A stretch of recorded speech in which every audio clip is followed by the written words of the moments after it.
Hello, everyone, and welcome back to another episode of the War Report. Now, a lot has happened in the Oh past, boy. I don't know, 8, 9 days it's been since our last recording.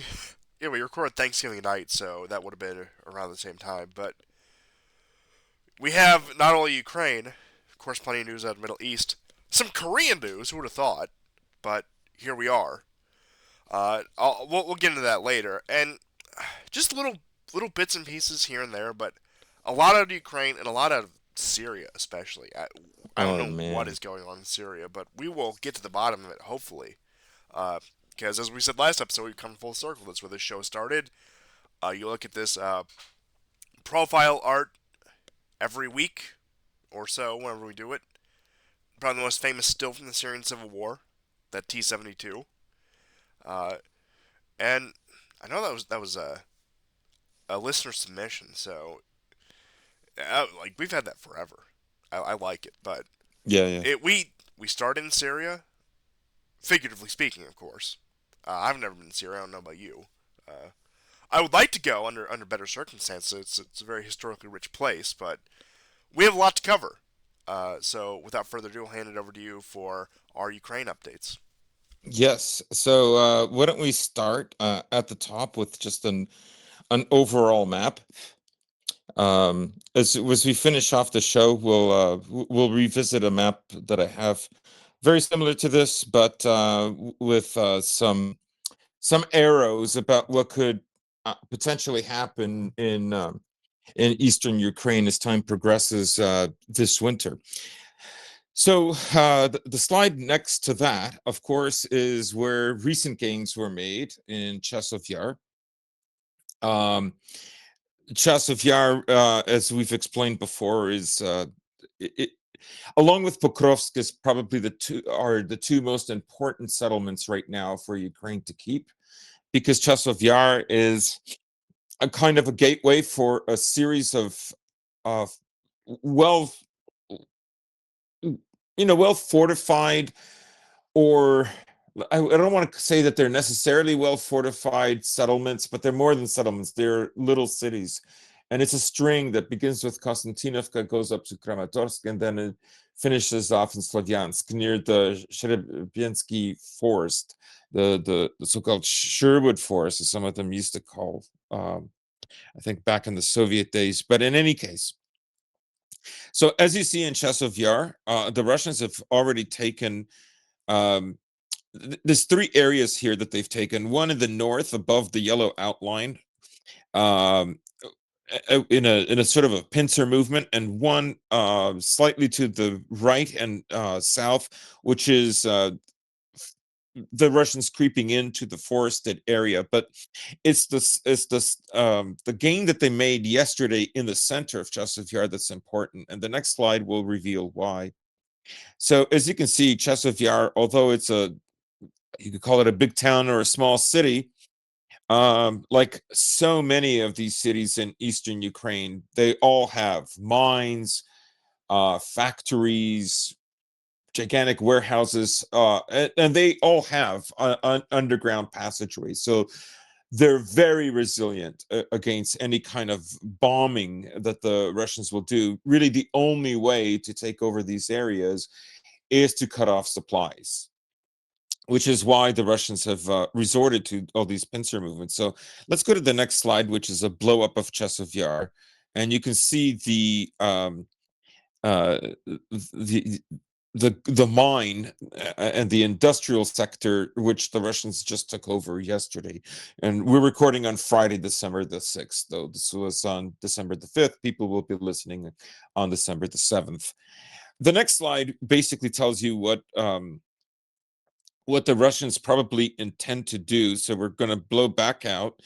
And this is based on the recent gains. Now, the Ukrainians have pushed the Russians in some of these areas back, but that was several weeks ago. And now the Russians have regained the initiative in Chasov Yar, which could, you know, it's probably telling you that the Ukrainians are uh, let's say in their defense threadbare, and they're having to choose which areas that they're going to concede to the Russians in order to maintain the fight. What the Russians are going to want to do, of course, is to push out the Ukrainians completely out of Chasiv Yar. So you can see from the bottom, they're pincering through the forest. There's that one tiny fortification in the middle of the forest.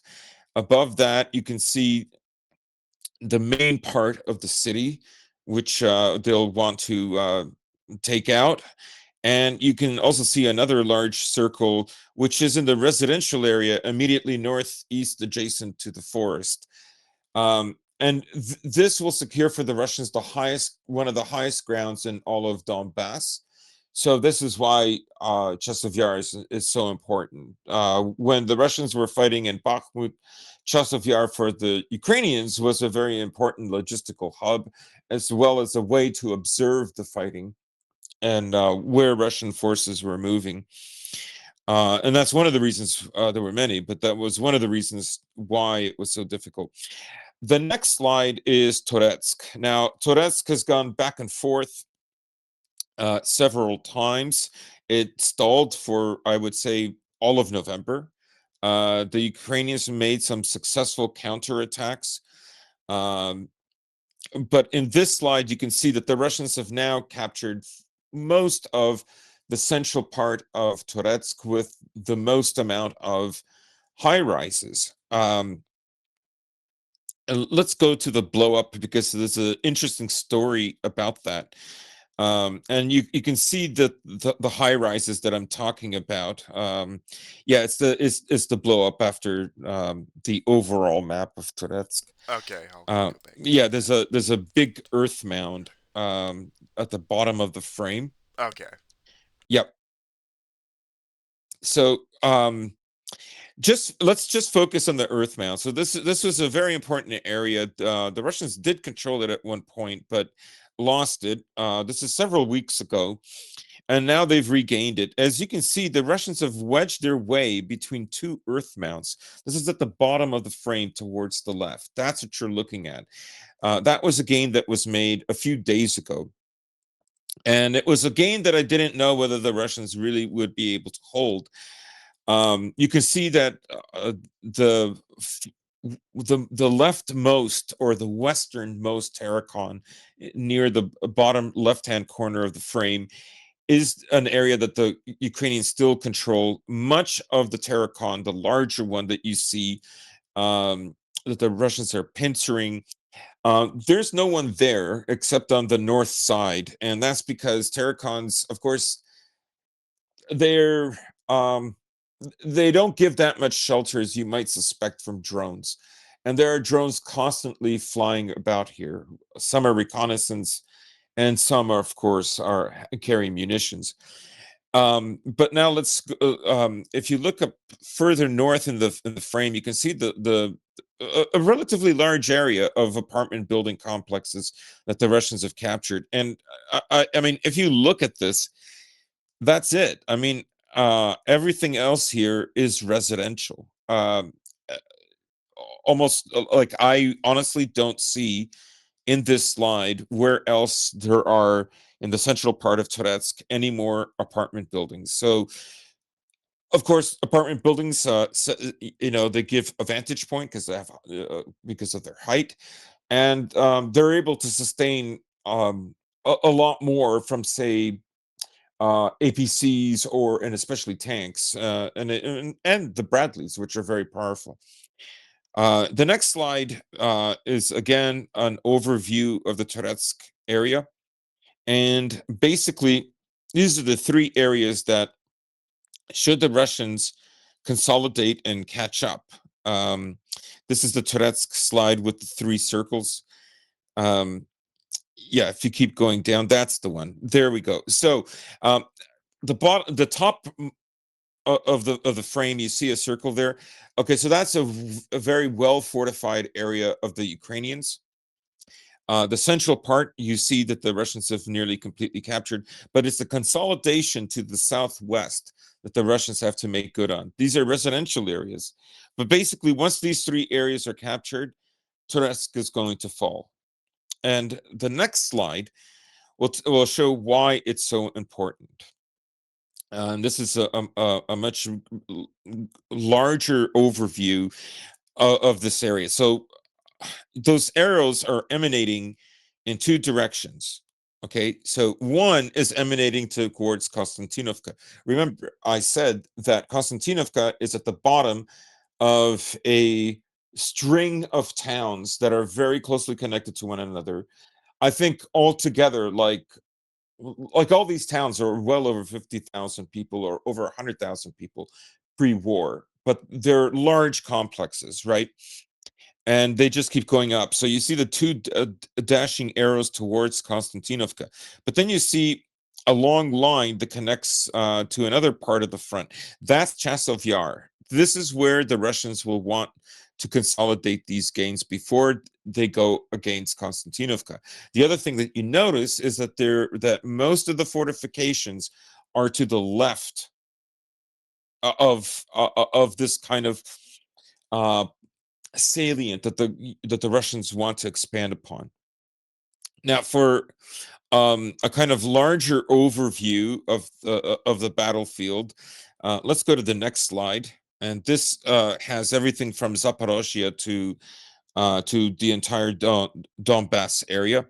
So you can see the places that are highlighted. That is Chasov Yar, Toretsk, Pokrovsk, Korekhovo, and Velika Novoselivka. So these are the main towns that the Russians, I think, are going to want to take in the coming months. Korekhovo, I would say, is probably, along with Velika Novoselivka, are probably the two that are most likely to fall. Pokrovsk is going to give a very large fight. And even as we speak, the Ukrainians have moved 3 new battalions in Korekhovo. And go to the next slide, and I'll explain why the Russians are concentrating on, on this the way they are. You can see that the Russians they have basically reached the last fortifications of the Ukrainians. And the next big town over is Dnipro, which is along the Dnieper River. So you can see why they would want to push in this direction. I would still say they're months away from this, and I personally do not believe that they're going to go to Dnipro. Um, if anything, it'll follow the route of this arrow, but then it will hook around. So, but let's go now into detail about Korekhovo.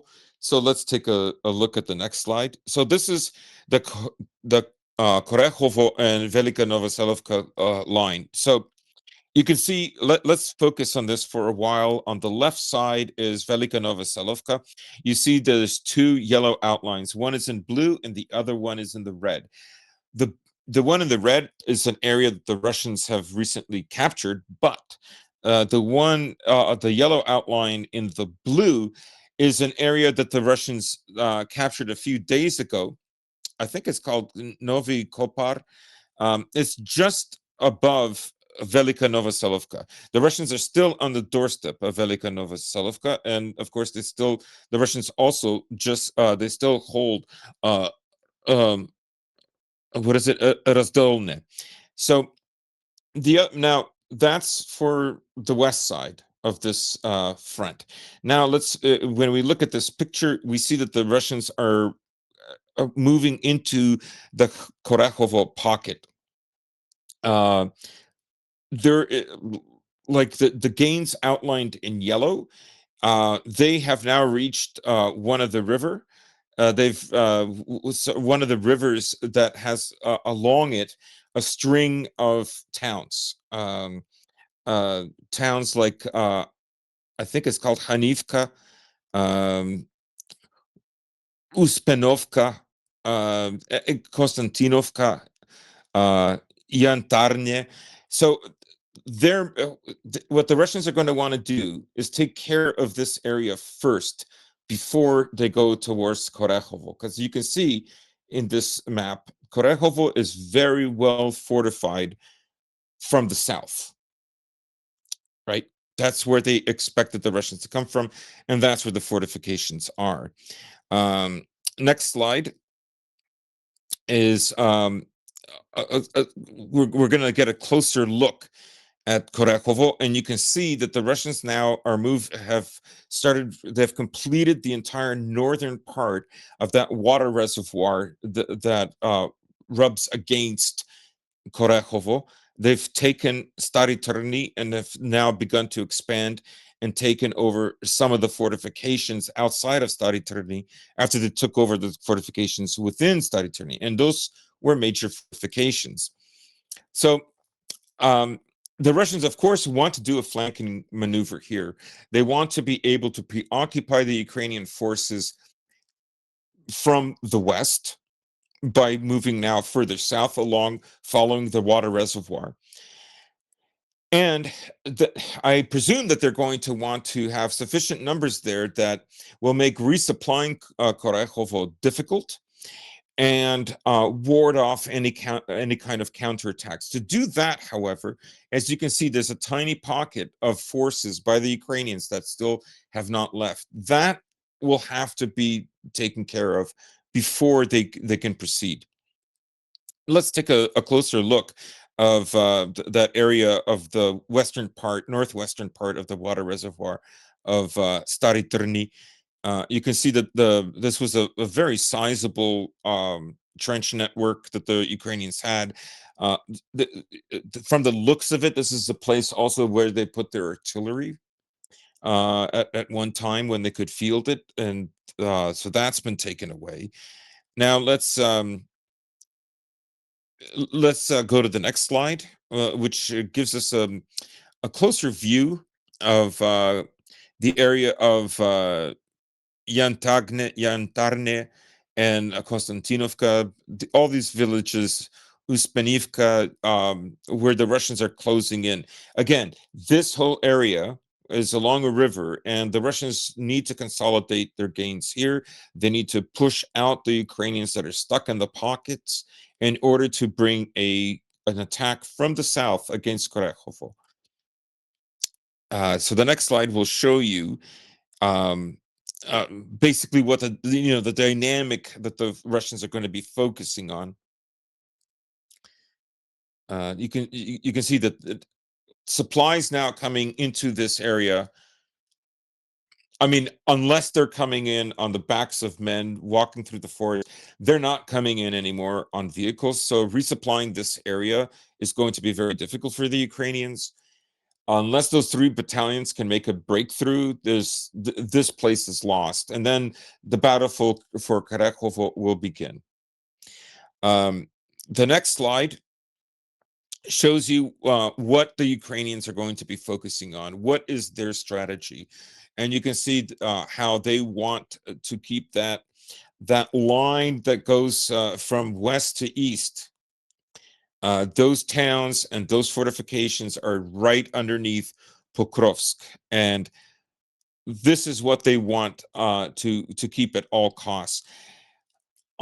They want to keep Korehovo, but ultimately, if they have to let go of it, it is this next line where the Ukrainians will want to focus on, and you can see why that tiny salient in Stary Terny exists there. It is to occupy the Russians so that the Ukrainians can make a counterattack, and of course, they will also want to make a counterattack in the south to stop that from collapsing. Because if the southern pocket is taken, then that leaves Korehovo only guarded by by that heavy duty trench network. Now it's sizable, it's good, but the Russians have something that the Ukrainians don't, and that's an air force. Now Ukrainians do have an air force, but it's very small, and it hasn't been properly used. And you know, they received the F-16s months ago, and I honestly have not heard of a single case of their use in the last 2 months, at Not, least. neither have I. I can't Yeah, name a single one, and all the ones I did see of their use was over Western Ukrainian airspace as interceptors when the Russians would strike into Western Ukraine. yeah. Now, these are all the maps I have for today. I'll just let you know. Um, from a day ago or 2 days ago, the Russians have made some more smaller gains just south of Pokrovsk. Um, but generally speaking, the gains for the Russians have been small in the Kursk region. No change in the Kharkov region, and the area around Kupiansk is largely unaltered, including the part further south of Svatovek towards Kremenaya is largely the same. There's some small back and forth, but it's not really where most of the fighting is taking place. The vast majority of the fighting is that those string of settlements from Chasov Yar to Pokrovsk, Korehove, and Velika Novoselovka. And that's it for our maps. Well, as always, I always do have a few miscellaneous bits of Ukrainian news, and I'll Yeah, start yeah. with the Ukrainians have rejected the plea of Blinken to lower the conscription age to 18, and it will, for the time being, Yes. remain at 25. I could see them incrementally bringing it down again, perhaps say 21, 22 before they jump right into 18. But in terms of manpower, if they want to have another mobilization drive, which they're getting more brutal, and on both sides as well, where a lot of people are starting to fight back against the TCC commissars. Rightfully Yes. so, in my opinion. It's been absolutely brutal what's been going on in Ukraine. But Odessa, which, once again, very historically Russian city, so there's going to be an undercurrent of sympathy for Russia within Odessa, but which has been under Ukrainian nationalist occupation at least for about the past decade, ever since the fires at the building back in 2014. I would say at least. But even in Odessa, you're seeing the crackdowns, and you're seeing the pushback as well. And like I said, I don't think we're going to get a lowering of a draft age probably until about the spring when the Ukrainians decide that they do want to conduct another offensive, where they decide they do want to take another action. But for the time being, it's just simply not viable. Uh, Also, continuing on with that, the Orezhnik strike seemed to have accomplished its goal of deterrence because since then there's not been a long-range missile strike from the west into Kursk or anywhere else in Russia. Yeah, there was like I think about 2 days after another ATACMS, but not a successful strike. Since then, we haven't seen any new strikes. Um, I think you know we've explained on this show many times, and there are plenty of Western sources that people can cite and find on their own, whether it's the Financial Times, Bloomberg, CNN, Washington Post. I mean, really political, you name it.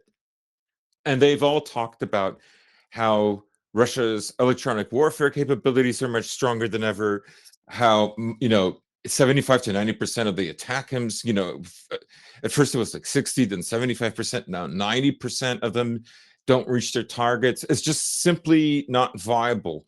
Um, America doesn't mass produce them enough for Ukraine's needs. And the morale boost for the Ukrainian troops and for Ukrainian society at large, not to mention like for Westerners, um, it's short lived, right? Like, okay, you might you might kill some people. In fact, there was another hit, but not with ATACMS that killed a child recently in Donbass. But like, it's not like that's not going to stop the Russians from basically from what they're doing, because I think they have found their pace. This pace seems to work for them. Um, they don't have America's wealth. They don't have as many wealthy partners, or they don't even have really partners that can help them to the extent that Ukraine is helped, right? And they have found a pace that works for them, that in terms of recruitment, in terms of replenishment, in terms of rotation of troops, so that they're not exhausted, so it keeps the morale of the troops high, so that they're effective, et cetera, et cetera. Like that seems to have, they seem to have found their pace. I would agree. But I will say this, the other thing you brought up lowering the conscription age. It's surprising to, like, this was the subject that Blinken wouldn't touch.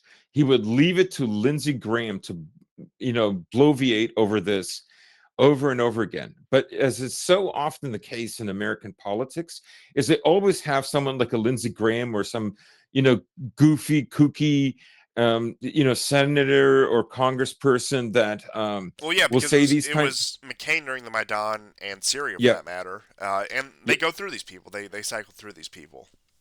yeah, and so it's almost kind of like wrestling, or some kind of a vaudeville show where the crazies will say, and then as soon as the more quiet, subdued, respectable politicians start to echo what they're saying, then of course the listener is supposed to say, I guess that guy was right after all. I guess we should, because he's there to um he's there to affirm, in this strange dialectic of straight man and kook, um what the next order of business Well, I has can to tell you be. one thing for certain: Lindsey Graham is not the straight man in that scenario.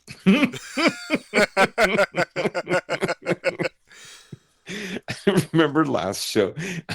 No, not that gay Republican, the other gay You do have to be more specific sometimes.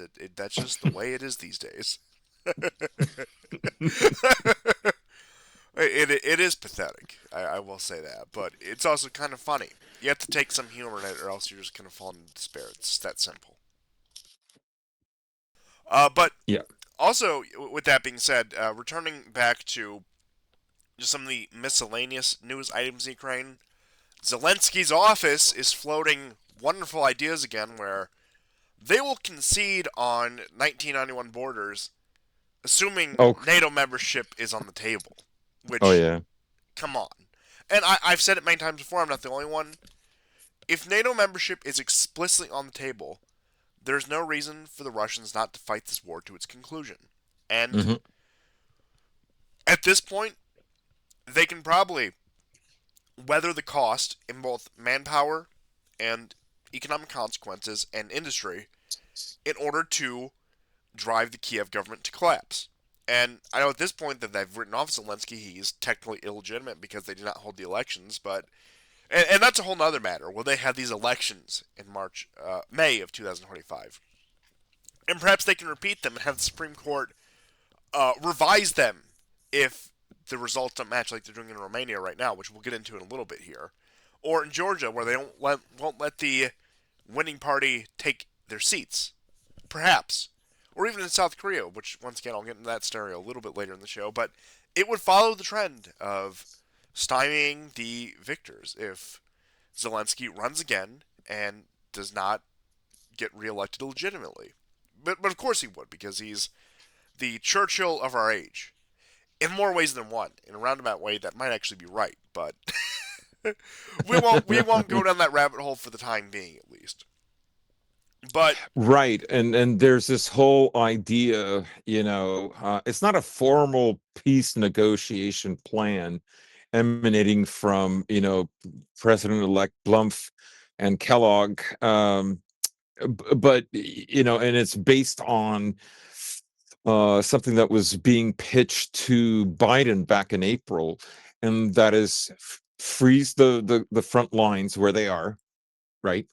And I mean, I don't know, like, no, this is a ploy to rearm Ukraine. um Zelensky said we'll get the other, we'll get our territories back later through diplomacy. Like, What diplomacy? Um, You I could mean, that's just argue nonsense. that the ceasefire argument falls apart when you look at what's happening in Syria right now. Hmm. You give them time Oh to yeah. rearm, and this is what happens. Now, that's like I said. We'll get to that when we get to that. But the floated peace plan is simply a non-starter. And I was actually listening to some of the Lavrov interview earlier today that Tucker Carlson did, which I would give it a listen. It's more concise than the Putin interview. It's much more to the point, much more about the current diplomatic state of Russia versus the overall history of the conflict. Now, of course, he goes back to the Maidan, he goes back to 2014, so it is very informative in that sense. But it is a much more concise listening experience with that. And what he brings up is that they've had these peace summits. First one, they didn't invite Russia. Second one, they invited Russia, but the Russians said no. And then they're trying to plan another one where, once again, what they do is they draft the terms of the treaty and present it to the Russians and say, take it or leave it. And that is what Hmm. negotiations with the Russians look like time and time again. And that's frankly what the Trump plan looks like. That's what the Kellogg plan looks like. And I know this goes back to, in some ways, wraps it back around to Pompeo, where it's here's the deal, take it or leave it, accept the ceasefire, or to quote Sebastian Gorka, uh, the aid Biden gave will look like peanuts. Oh yeah. I'm surprised he had enough time to say that sentences between his bathroom breaks, but that is some old Did lore you on know that he one. was an MI5 or MI6 Oh yeah, agent yeah, at he was one like a point? triple agent because he was working with the Orban government, then he worked with the British intelligence, and he also worked in the first Trump administration, and to the point where he actually got his security clearance revoked in Hungary because of all of that. Yeah, that's right. But the guy, I mean, not to hyper focus on him, but he is a snake through and through. There's no trust in this guy. He's frankly ridiculous. So you can dismiss anything he says out of hand, but point being is, with all of the quote unquote peace plans, even the ones that I don't know maybe are more conciliatory that somebody like Olaf Schloss comes up with. Yes, I know I'm pronouncing his name wrong because he's a fool who deserves his name pronounced wrong. I've been doing that intentionally this whole time for those of you who did not know. So do not correct me because I do it on purpose. But Olaf Schloss, because I think it sounds much more like what he is, like a Schloss, like kind of like a sack of potatoes, if you will, where it just falls over at the first opportunity. But even his more conciliatory reaching out to the Russians was much the same. And of course, Macron is too good for that. He has to reach out to Putin before that'll happen. But he'll still take the phone call, entertain him. uh, which has been the dynamics between them for about 6 years, and I don't expect that to change. And I don't know. And It seems, they're still adamant. yeah. Like Macron and Schloss are really doing their level best to imply that they're going to send in troops, right? And this would work in tandem with, the Kellogg plan to, well, to freeze the war. I don't think it would end the war, but um, this is. I mean, I just think that this theater for the Russians is so important that they wouldn't do it. Uh, unless something completely unforeseeable happens, they're not going to go for this. And unless the Um, West is willing to go to active war, which they do not have the capability to do, regardless of how much they want to do it, they're not reversing the course of Ukraine. I don't know. Maybe they can say Poland or Romania or somebody else to bolster that. They can wear down the Russians a little more. But as it stands now, with the current momentum, the Kiev government will at some point collapse. That might take a year. It might take 2 years. Who knows? But there will be some sort of political intrigue, even if it is just a game of power politics where the candy bar cabal with somebody like Klitschko or Zelensky tried to take power from Zelensky in some either sham election or outright coup. Something will happen eventually, at least in my assessment, that will lead to a collapse of the Ukrainian state as a functional organization. And will that happen before or after the front lines collapse? I frankly don't know. And look, I know the lines have held thus far, and that Ukraine has outperformed really beyond any expectation, I think, realistically. But at a certain point, they're going to get pushed to their maximum limit. At a certain point, even if they are very motivated and skilled fighters for whatever reason that might be, that's assuming they are, they can't hold out against everything Russia has to offer. And as it seems right now, with Russian morale, they can keep this up for years if they have to. Yeah. And at this point, realistically, what the West has to look at, man, perhaps there's some people in the West who realize this, who just get their voices drowned out, but Russia will come away with some victory in Ukraine regardless. So you can either negotiate actual terms to mitigate that, or you can let this continue and let the Russians take a maximalist victory. Because those are really the two options unless you want to start an outright war, which, like I said, even if they want to, it's just simply out of their capability. Yeah, I mean, Ukraine can only fight as long as America can support it. And the Europeans, I know that there's, 50 billion that they're going to uh, send them from the frozen Russian assets and so on. But I mean, they're gonna chew through that fairly quickly. And of course, one thing I will say about the Trump administration is that they they at least are willing to stop a $24 billion emergency package that Biden wants to send to Ukraine before he leaves. Um, we'll see, because it has been kind of there's been a kind of mixed messaging. Trump's admin, held back. Well, not his admin. Of course, he wasn't elected yet, but the speaker Johnson, the Speaker of the House, was adamant about not providing Ukraine until he visited Mar-a-Lago in the spring, and then it was okay. So we'll see how this develops. We'll see just how adamant they're going to be about that 24 billion. Much will depend on what happens from now till January the 20th, 2025. And to return to the point about Trump, I suppose this follows along with a lot of what he's said since the start of this war is that let Europe worry about it. And with him and the people surrounding him, how many of them think that 50 billion would be enough, and where the Hmm. Europeans can handle it and will pivot to China and Iran, because those are more pressing issues for our political camp at least, where the Russians can be tolerated. And I would say, in retrospect, that at least is the Trump camp's position towards Russia, is that it can be tolerated for the time being. They don't like it. They're not interested in any great relations or even good relations or even just decent relations. It's just something that can be delayed. And Trump might think that, oh, I get along with Putin on a professional level, whatever. But at the end of the day, when it comes to him, when it comes to people surrounding him, it's simply something that they can afford to let simmer. At least currently. Now, Hmm. given Russia's rapid ascendancy since the start of this war, in terms of economic and diplomatic status, that might not be the case anymore. And we might get a Trump that doubles down on Ukraine as a result of that. But I think, given, or I shouldn't say double down on Ukraine, but double down on anti Russia measures, whether that be, say, they cut their loss in Ukraine and keep up the militarization of, say, somewhere like Poland or the Baltic states, which I'm almost sure will happen, whether under direct U.S. lead or European lead, or maybe try to provoke more trouble in the Caucasus or Central Asia, or just anywhere within Russia's sphere of influence, or perhaps, as we're seeing with the brewing conflict, Syria is a good two for one because it distracts the Russians, it ties them down, and it also is anti-Iran, pro-Israel.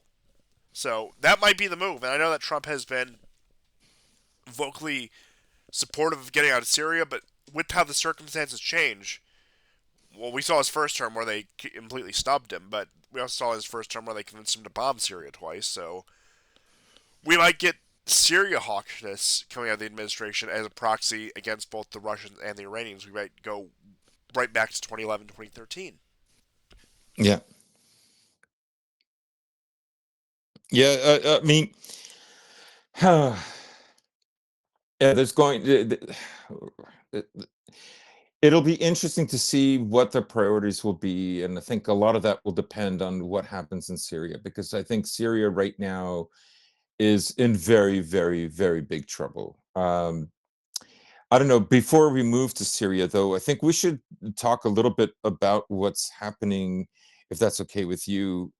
What's happening right now in Georgia? Oh, absolutely. I had planned out to cover all the European stuff Okay, before Syria, Georgia, Romania, France, and Germany. okay. But I have a feeling you want to take the lead on Georgia, so it's all yours. Yeah, so protests, of course, in Georgia have been going on for a solid week now. And unlike the last few months where they seem to go on just on the weekend, they're going every night. Now the crowds haven't gotten bigger, which is interesting. In fact, I would say they've gotten a little smaller, but they are turning more violent. Over 230 arrests as of yesterday, over 110 injured policemen. You see crazy videos where like children are encouraged to throw stones at the cops. And in fact, what's her name? Zora Bichvili. A very Uh, fitting name, but yeah, Salom Zorabichvili, former French yes, diplomat, Zora. mind you. Yes. So very unfortunate name. So they are now. She has actually encouraged them to. She's actually encouraged them to bring their kids to these protests. Absolutely crazy stuff. And uh, the interesting thing for me is the comparison between what's happening in Georgia and what happened in Moldova. And of course, we should also talk about what just happened in Romania. And that is, the Georgia Dream Party won pretty securely, 54%, I think. Oh, Uh, a majority government. It's not like they had to form a uh, coalition. yes, yes, the majority government. So you can see that they did quite well, and this was after they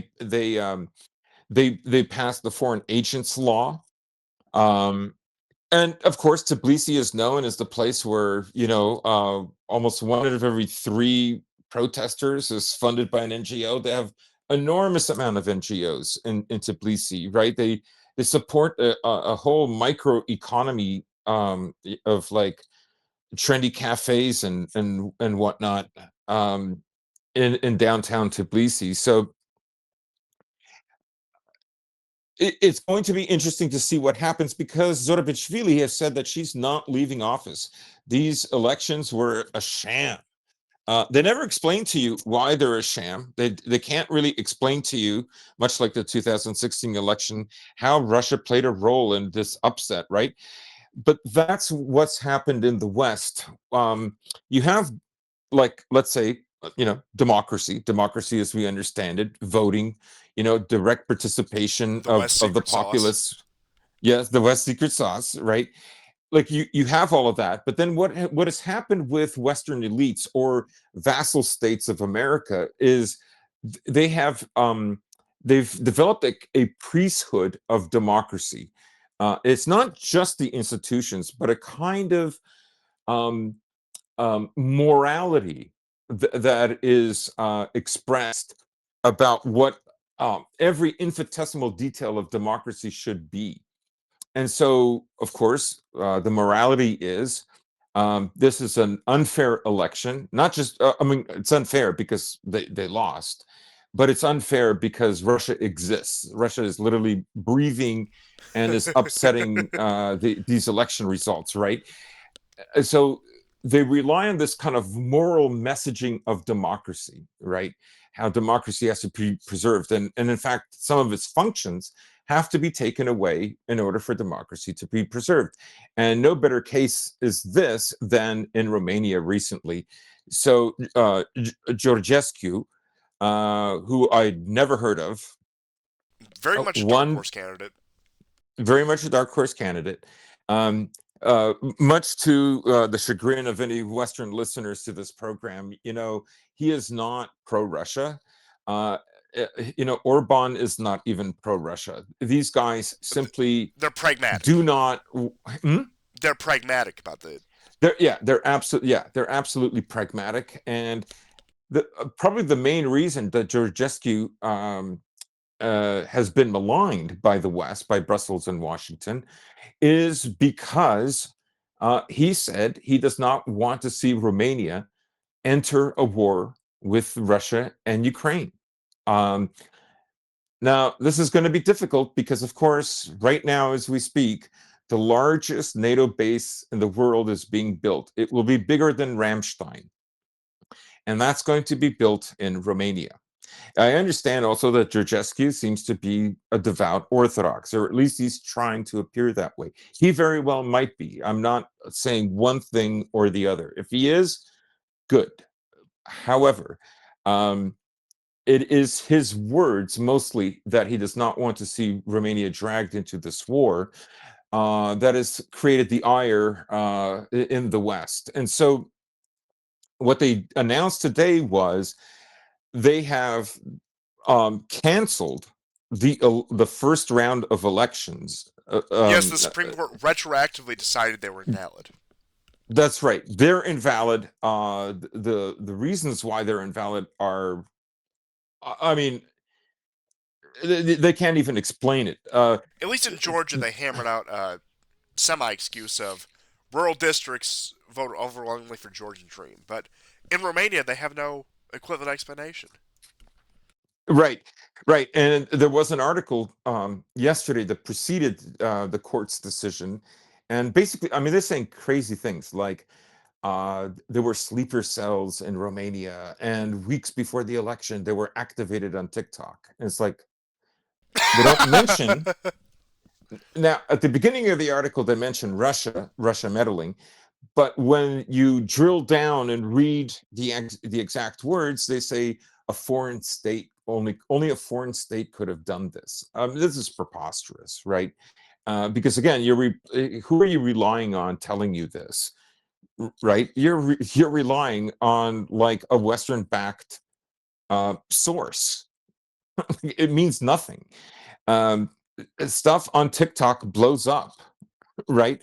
Um, TikTok is not. It does. It's slop It's central. not Things something that get the Russians popular. control. Like any was that? It is slop central. Things just get popular on there. Absolutely, it's Slop Central.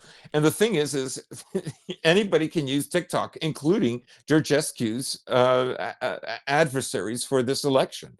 Well, I think But there is an important TikTok story we got to mention because you brought it up, and that is Poland has arrested the Ukrainian gnome TikTok guy.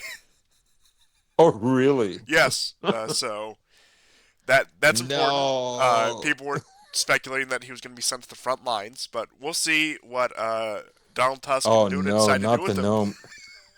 Oh, Russia. Remember that time I got into the whole gnome thing and I started sending you all those videos? What Yeah, the hell is yeah. it? It's And I told is it Constantine? I've gone down a rabbit hole I didn't expect.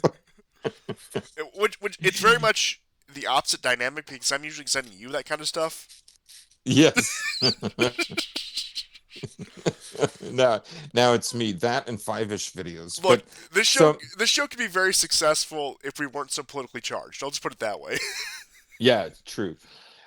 But um so anyways, like TikTok, anybody can use it. Don't let the Russians use it. You can use it too. Uh, this is obviously they're very upset that they didn't get the results that they wanted. So now there won't even be a second round. They've delayed the election till the new year, and I mean, not the new year, not January. They said sometime in the spring of 2025 we'll be having another election, and of course it's not etched in stone. So who knows? Anyways, so I think the Romania thing is hilarious, and then you look at Moldova. I mean, that's an election that was obviously stolen. So the largest Moldovan diaspora lives in Russia, by far the largest. About 40% of all diaspora Moldovans live in Russia.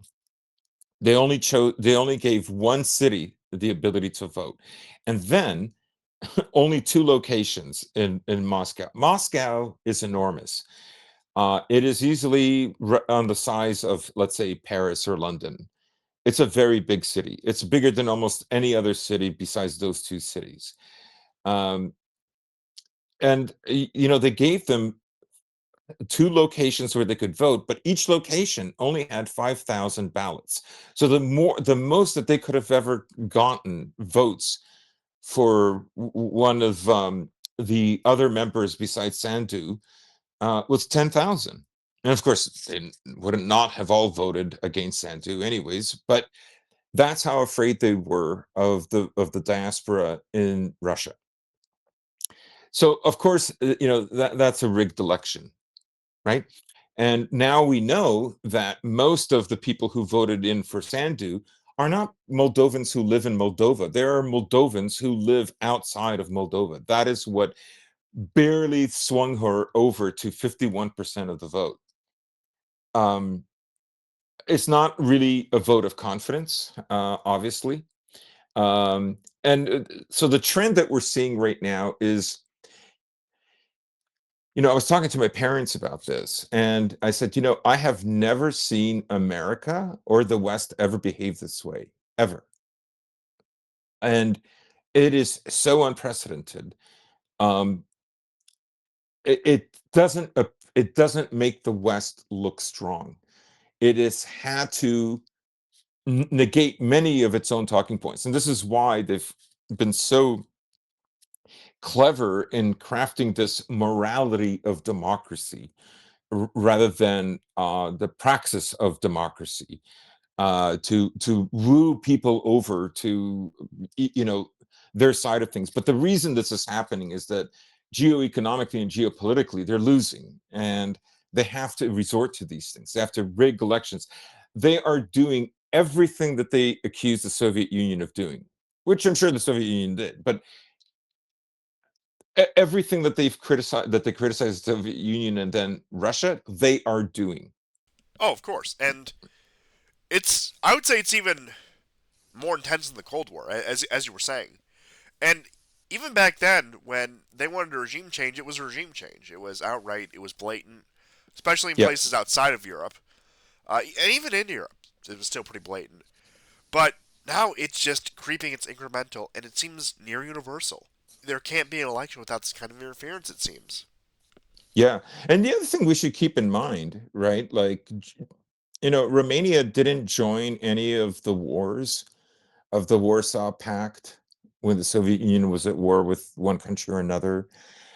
When the Prague Rebellion happened in 1968, Bulgarians, Russians, Poles were sent into East Germans as well Oh no, into Prague. Ceausescu was popular in West, not as popular as Tito, but once again, he would go to London, he would go to Washington, and he was the lifeline inside the Eastern Bloc for the Western powers. Yes, yes. And so he's not what you think. And Romania was always given, um, you know, more autonomy than people know. So, anyways, I thought, like, Romania is. I mean, I know several Romanians because one of my best friends is Romanian, and I know how they think. Uh, they're typically they're very nationalistic. When Some they're of them, quiet, they're up to something. yeah, yeah, that's right. But I would say that in a way they've put themselves in this situation, and I know there's people, Orthodox like ourselves, that are praying for Georgescu, but I'm sorry, but their society has made these decisions. They're stuck with it. If you think that, I mean, come hell or high water, like if they have to assassinate Georgescu, in order that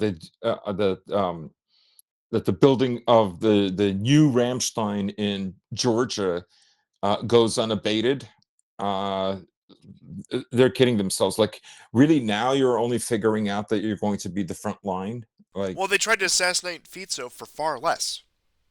Yes. And this isn't going to change. The rash of assassination attempts and successful assassinations we'll probably see in the future will not change. It kicked off with Fico. We had Trump, of course, 2 attempts on his life, arguably 3. The possible attempt against Orban about a week after Trump, where they thwarted the Ukrainian intelligence planting a car bomb on him before he went to Moscow. Uh, yeah, so Georgescu probably will be in the crosshairs. And also, I know it's outside the West, but Budanov was planning on assassinating Putin in the summer as well. Yeah.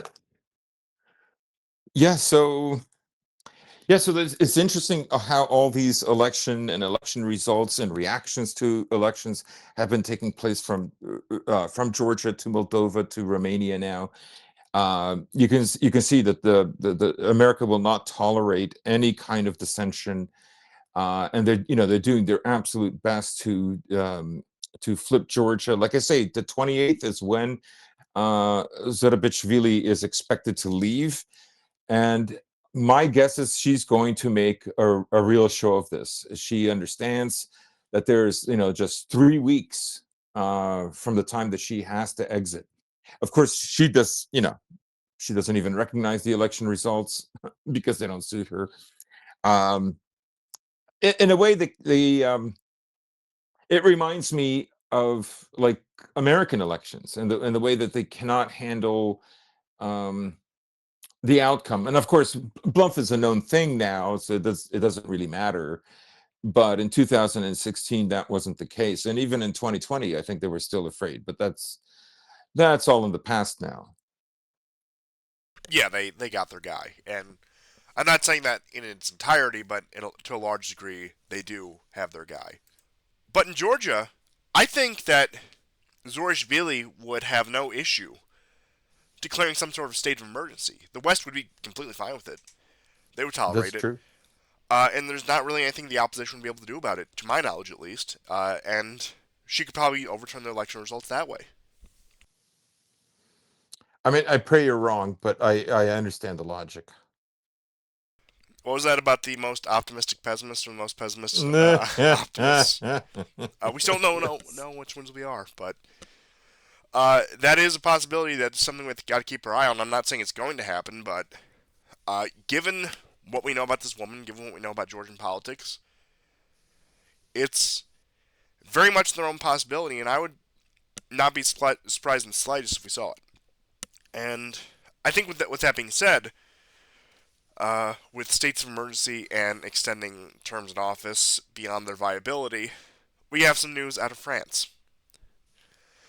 And that is Macron's, well, not Macron's, but the French Parliament, the French cabinet has collapsed.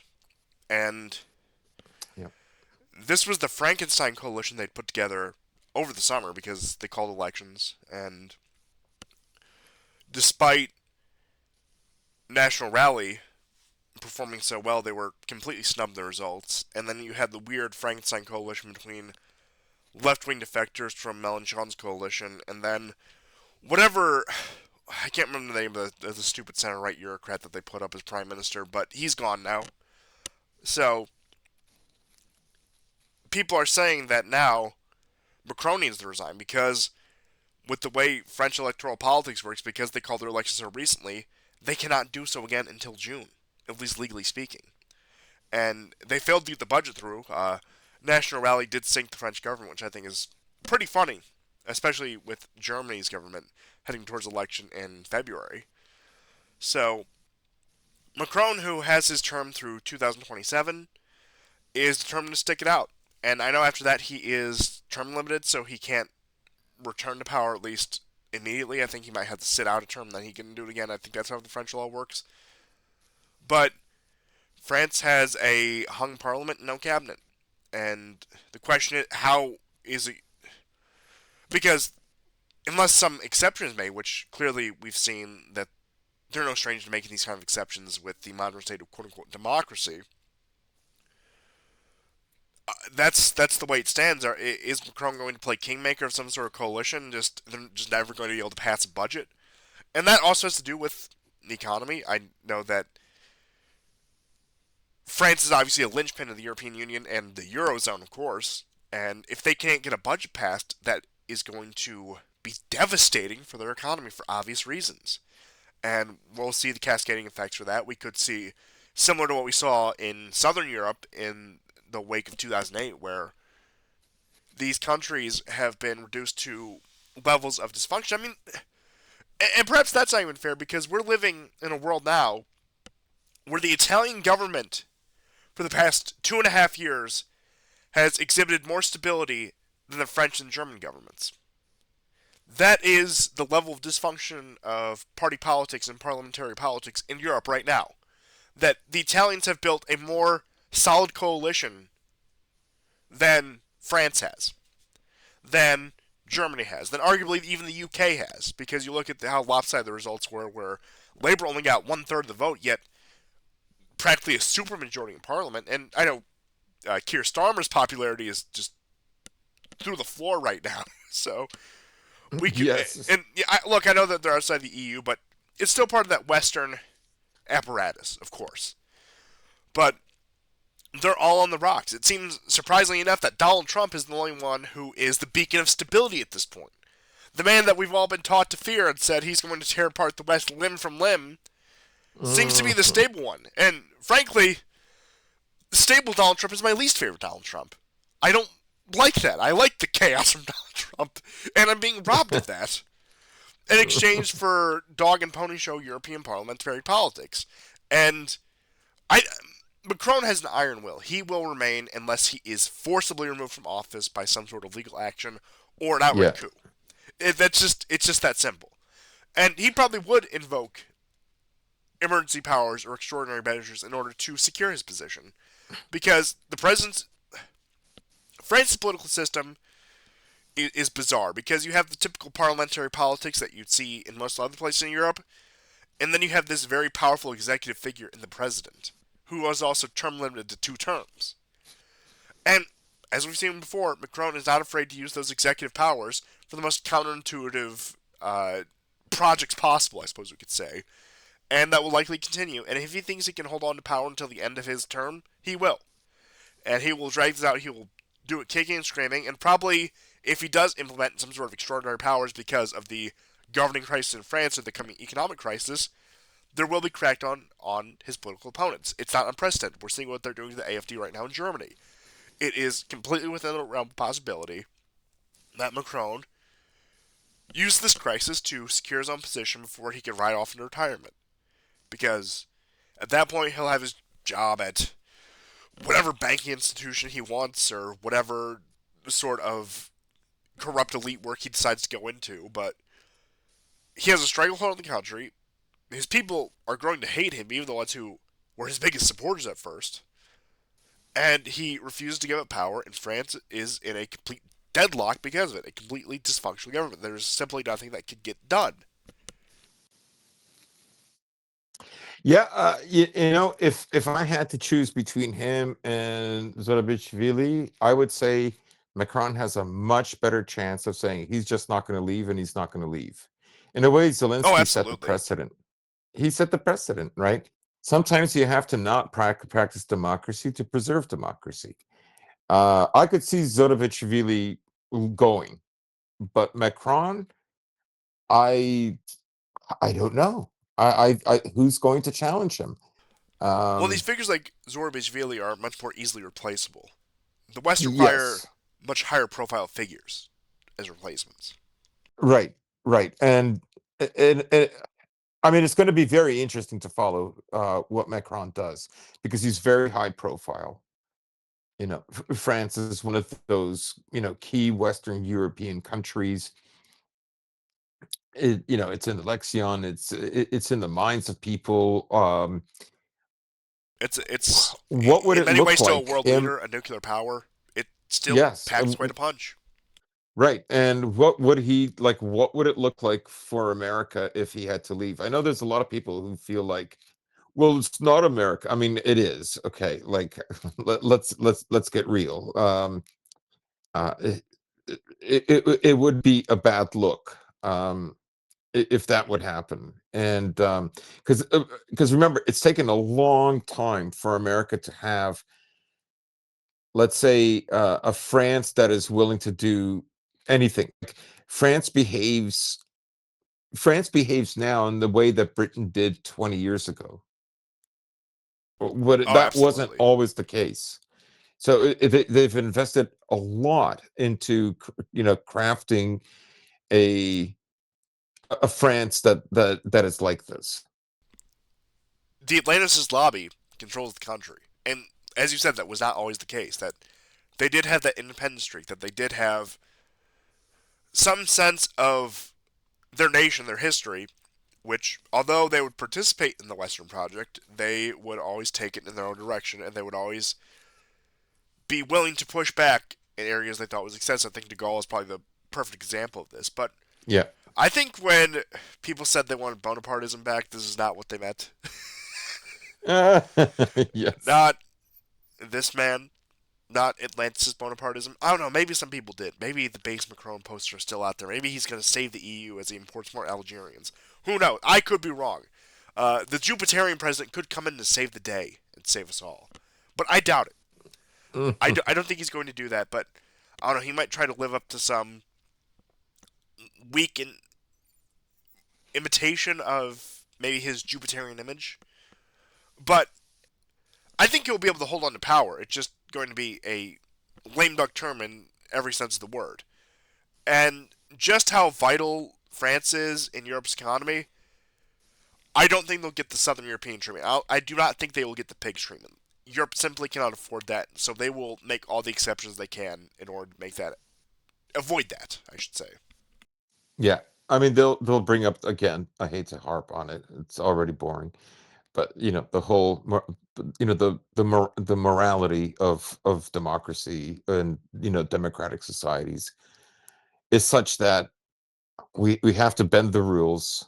Macron has to stay in power because, again, and this is sort of like foundational to this morality, because if Macron is forced to leave, we're gonna France is gonna get a Hitler. Oh no. It's a- that's what's implied. That's what's implied. If not a Hitler, even a Putler or a Putler sympathizer. Oh Yeah, no. I know. I know. They might get a she Hitler. She Hitler. Women can be fascist too, okay, bigot? That needs to be established, and you know what? I guess fascists are the real feminists. But yeah, Le Pen's chances, I don't think that she's going to manage to convince Macron to resign or become prime minister even. But if she plays her card right, if National Rally or Front National or whatever the branding is, play their cards right, they could come out with a shining image out of all of this. They can be Yeah. the voice of reason, the sane ones. But alternatively, they could also paint themselves as yet another squabbling faction who are no better than the establishment. So it's a very risky time. And Le Pen, despite some of the reservations I might have about her and some of the points that I think she is not so good on, I do believe, regardless, is a skilled politician. And if anyone can do it, I think her and maybe if not her herself, her team can cultivate that image. Mhm. But I could be wrong. It could descend into petty party infighting, which is very much a possibility. But even if it Yeah. does that, they might come out looking not as bad as the rest, which is all you really need in a democracy. Yeah, I can't I honestly can't see how they could ever even, such a high profile country, how could they risk someone like Le Pen? I mean, and Le Pen is, again, it's a known commodity. Yes. Le Pen is not going to save France any more than Trump is going to save America, right? But, like, it is, in some respects, such a desirable position to be a Western elite, where you have, these are the two choices. Like, the only choice you have to worry about is someone who is less palatable, but not someone who will, but you're not risking someone who will, betray your empire. Yes, as you said, there's no real uh, good options, and I don't think that even with her known quantity status that Le Pen will be able to even seize office, that they probably would take extreme measures to take care of her if they had to. Yeah. And I imagine, given France's legal system, when I know about it, it probably would be through lawfare. And same with the Hmm. AFD in Hmm. Germany. Yeah. Yeah. I mean, that's another. They've tried to stymie them, and they have to some degree. But that's yet like another fire that the West has to put out. And I mean, this is going to become the norm. I really believe like 2016 ushered in where high profile Western countries that are meant to be looked up to by the rest of the world are going to have to start rigging elections. Sometimes it's a small vassal state, sometimes it's a medium power, and sometimes it's a historical country. Uh, you know. And I do have to say, on that note, I don't think that AFD is going to get anywhere close to power because I think out of all of the quote unquote populist movements in the West, they're the only one who could actually effect some sort of change that we would want to see realistically. Hmm. Even that stretch, but just comparing the field here. And that they would take every action possible in order to prevent that. And Germany certainly has the laws to do that. Yeah. But I suppose with suspending democracy, the same democracy, we should move into Korea. Because what the hell happened in Korea? I I'll know. try to make some sense of it, even though I'm not quite sure. But briefly speaking, President Yoon of Korea, South Korea, tried to declare martial law in order to purge subversives within the South Korean government, as he calls them. So he barred Parliament from taking its seat in session by sending out the army to prevent them. Lo and behold, Parliament takes its seats and votes unanimously to repeal martial law. Now, it was peripheral knowledge to me, but South Korea has a rather unstable political history.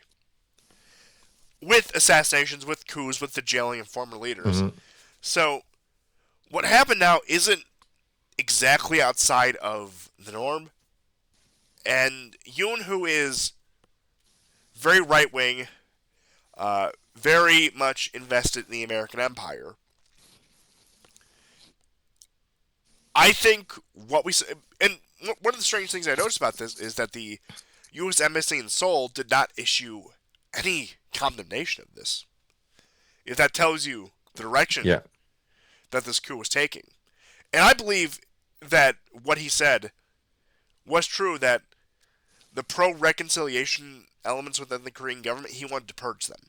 He wants to put them completely in line with the American empire because there's a large contingent in Korea, uh, not only on the left but across the political spectrum, who still view reunification by peaceful means as a goal, and Hmm. that they're willing to work diplomatically with North Korea. They're even willing to extend a hand out to China in that case, and to a lesser extent Russia. And I think that given how tenuous the situation in the American empire is worldwide, that they allowed this to go through, and that they probably hope for some more sweeping actions, but they'll take what they can get, and who knows what will come out of this. Maybe Yoon has to be sacrificed in order to also purge the quote-unquote subversives within the Korean government. Maybe that's the play that had to be made. I can't say I know too much about Korean internal politics. It's not one of the areas we follow too closely, but I could very easily see that as a play because governmentally speaking, South Korea is once again one of those American satellite states. It has no real independence, it has no real ability to chart its own course. Yeah. And if I'm not mistaken, the military head of South Korea is always an American. Yes, more or less. And I mean, in a way, South Korean presidents are kind of laughed at because they know, I mean, South Korea in many ways is like just a penultimate like American vassal state, right? Like it, even like more you than know, Germany or Japan. oh yeah, yeah, It is their foothold on mainland Asia, and they're not going to give it up by any means, under no, any no, not at circumstances. all. It is somewhere that is so vital to their strategy. If a wider war is to break out in East Asia, that is something they need. And Mm, I'm sure that they have very drastic plans for what they would do in the event of war with North Korea. That probably does involve nuclear weapons because of North Korea's own nuclear arsenal. But as we said, I believe it was sometime last year, not that I think it would happen, but the flashpoint to watch out for, if anything were to happen, would be the Korean Peninsula in East Asia. hmm Much more than Taiwan, in my opinion. And we'll probably see more of the same political instability continue. That the quote unquote right will continue to win in Korea with the blessing of the American Empire, and that any sort of pro reconciliation elements with the other continental powers, say Russia, China, is going to be stymied, is not going to be on the table at all. It's certainly not reconciliation with North Korea. It is going to be completely off the table. Uh, unless the slim, less than 1% chance, I know Trump's team was talking about reestablishing diplomatic contacts with Kim Jong un again. If by some wild stretch of the imagination, I'm talking less than 1% chance, that Trump fosters detente in Korea, then you could get that case if it looks like it's going to lean in a better direction. But that is so unlikely that it's not even worth discussing beyond that. yeah, But I suppose we are beating around the bush, aren't we? And that we have yeah, another big yeah. story Let's, to cover. yes, yeah. And that is what the hell is happening in Syria. And I think very Yeah. much what is happening in Syria is a contingency plan. And we talked about this before. We talked about that if Israel needed to take pressure off itself, that between Israel and, of course, its allies in the American Empire, that they do have the means to foment some sort of uprising in Syria again, that they could reignite the civil war to some degree. And it's been to a much greater degree than I expected. The rebels have made massive Phenomenal gains. progress. And a lot of that has been the organized retreats of the Syrian Arab army. And a lot of that is just that they're war weary, they're tired. Turkey, who are the main sponsors of HTS or whatever the affiliated group is these days, is constantly piping people in from across the world in order to fight these wars. Whereas you have an SAA, a Syrian Arab Army, that is beaten down, is broken, cut off from its fuel source, so they don't have. Well, okay, they do have tanks, but they have a limited access to oil for their tanks, for their aircraft, etc. To the point where they actually have to ship it in from Iran and Russia, which, given the current war in the Black Sea, is very difficult given the current tensions in. Okay, I just saw what you sent me. I'll go ahead and put that up. Which is a point that we've made a lot. Let me just get this up here. But point being is the Gulf of Aden and the Red Sea is also very difficult to maneuver to the point where the Iranians can no longer boat in oil effectively, nor can they transport it across lands because it is just a sitting duck for an airstrike. But I'll go ahead and put this image up because How it's a long before HTS goes and kisses the wall in Jerusalem? It's not gonna. It's not just gonna be Blumph. well, Jelani, their new self-proclaimed leader, has given an interview to the Times of Israel. So Now it I know he was a leader of Al Nusra, but was he not? I think he was the deputy leader of ISIS in Syria. that sounds about right. But once again, their loyalties and factions change so often; it's kind of hard to keep track. Right, right. I mean, we should also remember that ISIS was founded by former Al Qaeda members, right? And all these groups eventually go back to the Muslim Brotherhood. You know, the Muslim Brotherhood in the 50s and 60s, of course, was based on like stopping I don't want to call it the modernization, but the Westernization or the Secularization, Americanization maybe. of the Muslim world. What's that? Secularization, maybe. Secularization. That, yeah, that Western secularization would be accurate.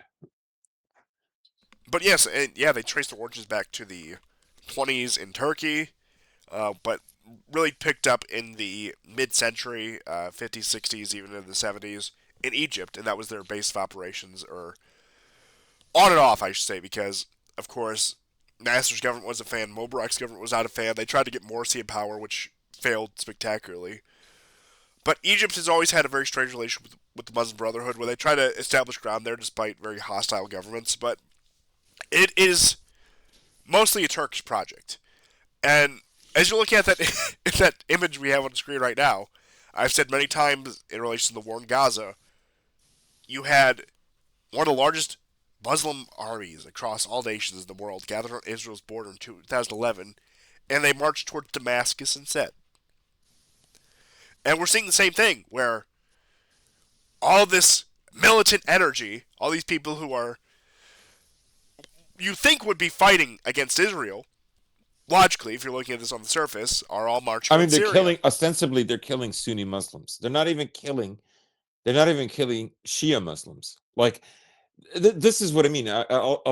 So a few weeks back, I'm talking to this young guy, um, Pakistani Sunni Muslim. He's not, in my opinion, he does not come from a religious family. I figured this out back in 2018 when he has this extraordinary knowledge of American country music and Elvis, which he got from his parents. I kid you not, right? Um, Maybe the you immigrants know, are assimilating. he goes, man, Suspicious Minds is so good. And I remember I was visiting a friend in Alberta, and I couldn't care. I just downloaded from iTunes. I gotta hear that song again and again. Anyhow, so I do like Elvis too.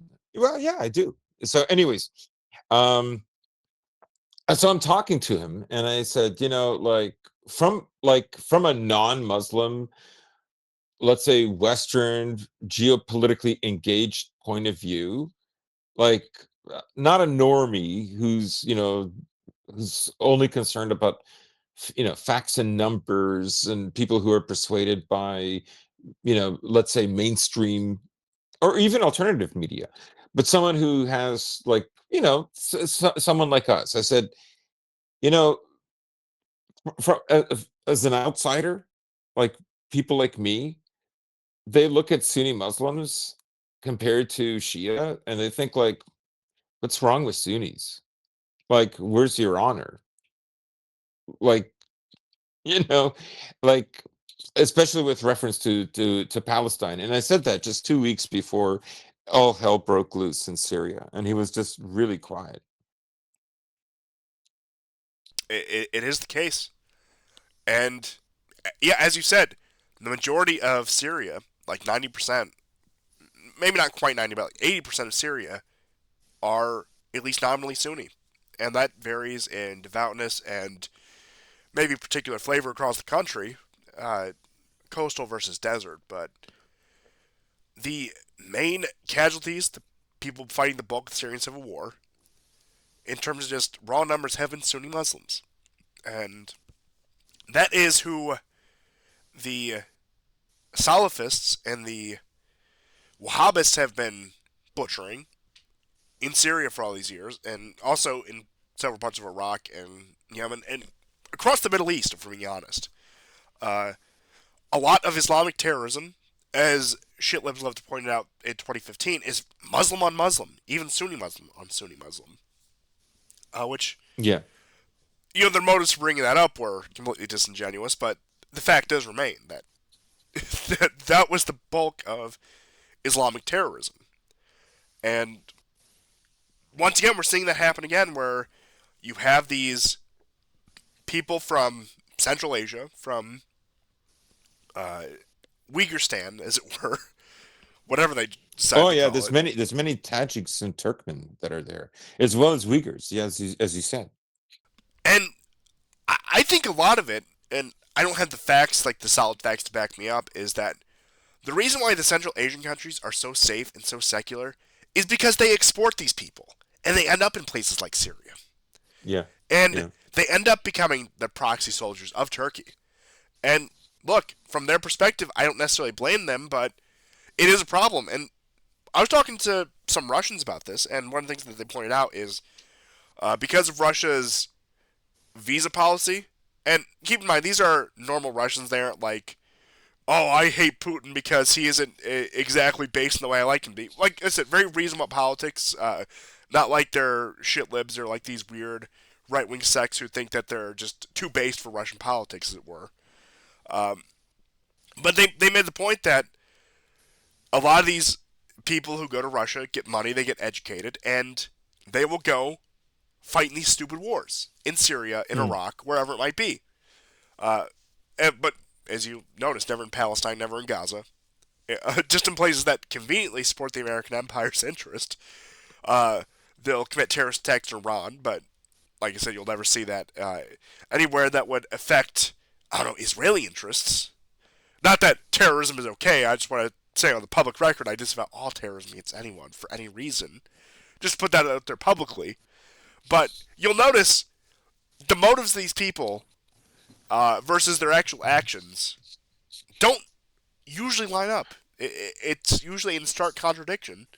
And they do play on a lot of the Sunni tribalism. They do play, on, frankly, on a lot of the Arab tribalism. And they're convinced to draw a sword against their Islamic brothers over minutia while Gaza is being turned rubble. Yeah. I was just thinking, why don't we put up a map of what the current situation looks like now, what it used to look like. Uh, I'll say you this: it doesn't. It's not the whole map, unfortunately, but it is what it looked like Okay. in 2013. Yes, that is a good place to start. And I do have a lot of old Syria maps archived, actually. So let me just get that up. You mean back when it looked like a Jackson Pollock painting? I love that meme. I love that meme so much. They weren't wrong. They were They not were, wrong. So this is Syria, like you said, towards the beginning of the war. This yeah, is and there was more green further south towards Damascus, by the way. this was before the So factionalism started within the rebels. yes, so we're looking at 2013, about 2.5 years before the Russians get on board. This is what it looked like a week ago, because most of the stuff that has happened in the north. So I'm going to send you this.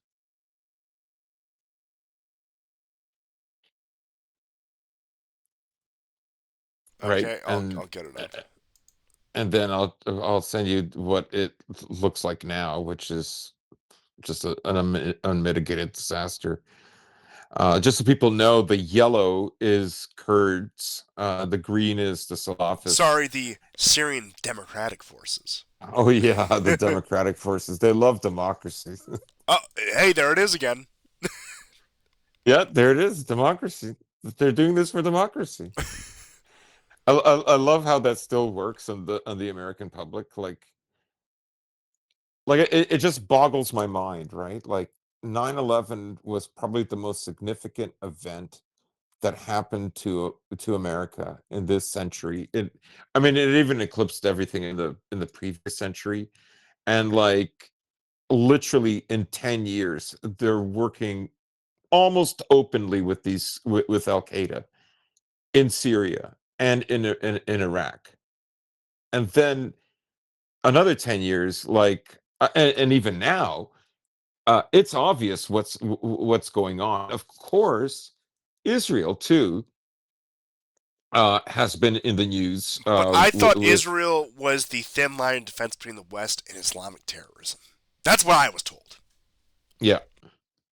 Here's another map now. Of course, all these maps are slightly different, but this would be the current situation, right? And homes might fall tonight, as far as we know, because you're seeing images of troops leaving. I mean, one of the things that has completely puzzled me is there's almost no resistance by the Syrians. Um, the Russians only have small numbers there. Most of it is an air force. They're just fighting around. They're making sure that Tartus and Latakia are not overrun. But I suppose if this were the movie timeline a lot of people want to be, right now Prigozhin and Utkin would just come back yeah, and sweep. But no, you're right, and you can see Homs on the map, right where a lot of the activity is, like with the rocket symbols, and that is the most vital highway for the control of coastal Syria, which is the base of Syria's population and wealth, and also the base of Assad's support. So it is vital that it holds. Not even during the Civil War did it fall, or come. Well, okay, I should say come close, but it was severely defended. It was harshly defended, and you'll notice the blobs of ISIS popping back up right there in central Syria. hmm So hmm they were dormant, and they have been reactivated. Uh, but yeah, because you're seeing like the two T90 tanks were captured. There are Syrian Air Force bases that have been captured. I did not see there. A lot of the visual evidence does not suggest huge losses on the parts of the Syrians and the Russians, and uh, so that means evacuation. Like, because there are streams pouring in from Turkey and from Idlib.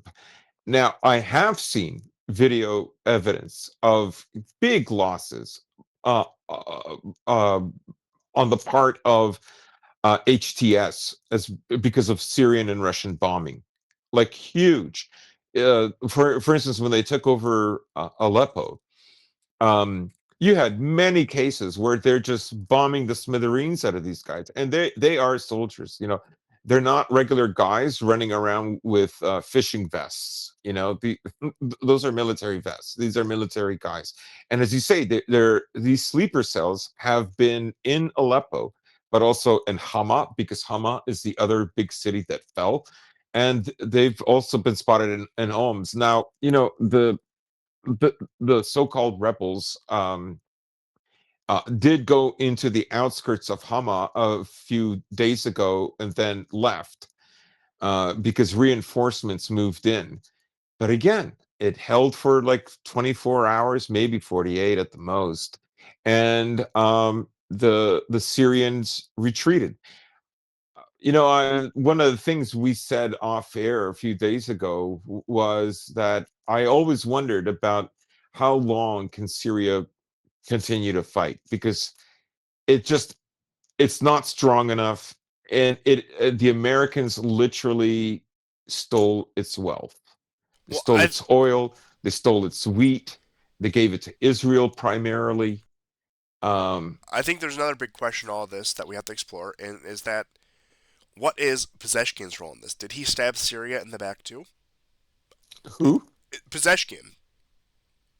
Oh yes, because there are rumors. Okay, so Israel says that they went through a third party saying that if Iran sends any reinforcements, that they will, you know, annihilate them. Now, that could just be bluffing.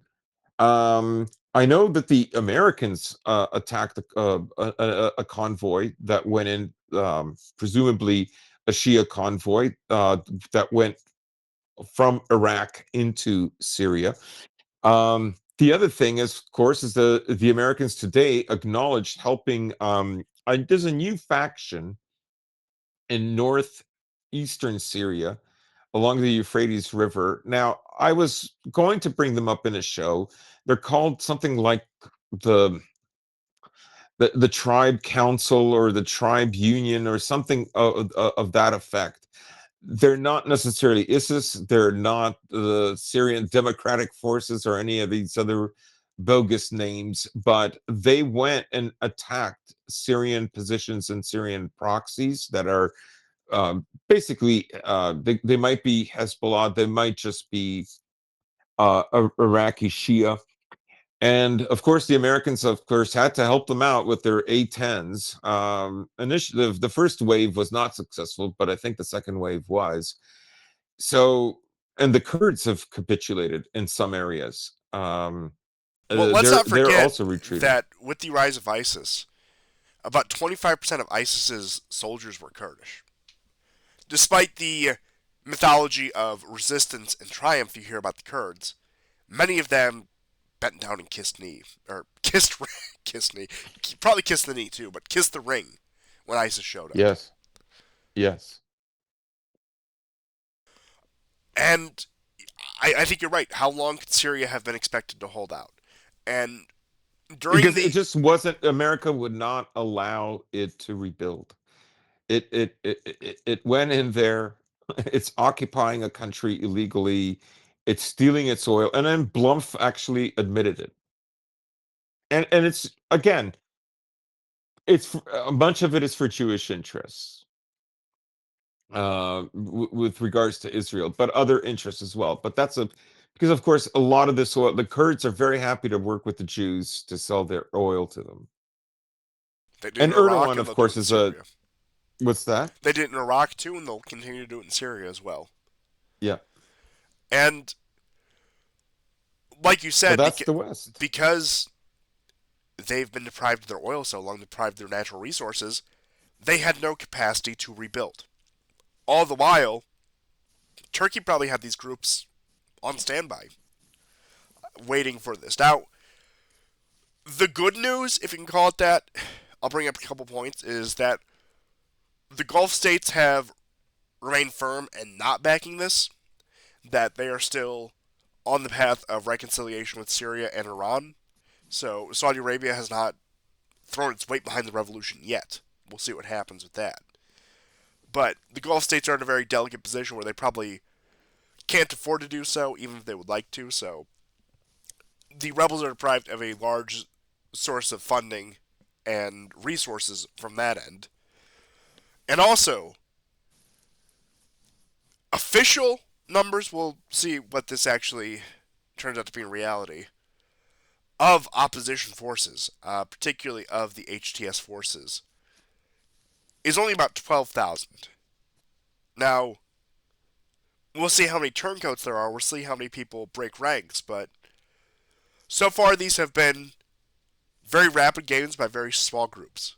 So, there could, if there is a rapid reorganization, which would probably involve the coordination of both Iran and Russia, be a stabilization situation, but that remains to be seen. So, I don't think all is lost in Syria, but they're in for several more years of fighting until the American Empire just gives up on the project, or until Turkey is finally completely at odds with the West. And even then, once again, Assad has always Yeah, been a I very tricky partner of Turkey, where even outside of their other interests, uh, we could see the Turks pursue this war and continue it, even on a very small scale level. Because they are perfidious, you cannot trust them. They will stab everyone and anyone in the back that they can, and Syria and Assad are probably the prime example of that. And at this point, I suppose it's a matter of waiting and seeing what actually happens next, how much pressure is applied onto Syria. I know there were rumors that Assad had fled the country. Those turned out not to be true, but we are seeing in Daraa, along the Golan Heights border, the quote unquote cradle of the revolution, we're seeing unrest take root there again. So, very reminiscent of the situations early in the war, which is, I'm not saying it's all doom and gloom, but is not a good sign at all. yeah, just to um, broaden the listeners' understanding, Ukraine, of course, trained some of these these Salafist terrorists. They're very proud of that, of course, and they've worked with Azov Battalion, for instance, in the past.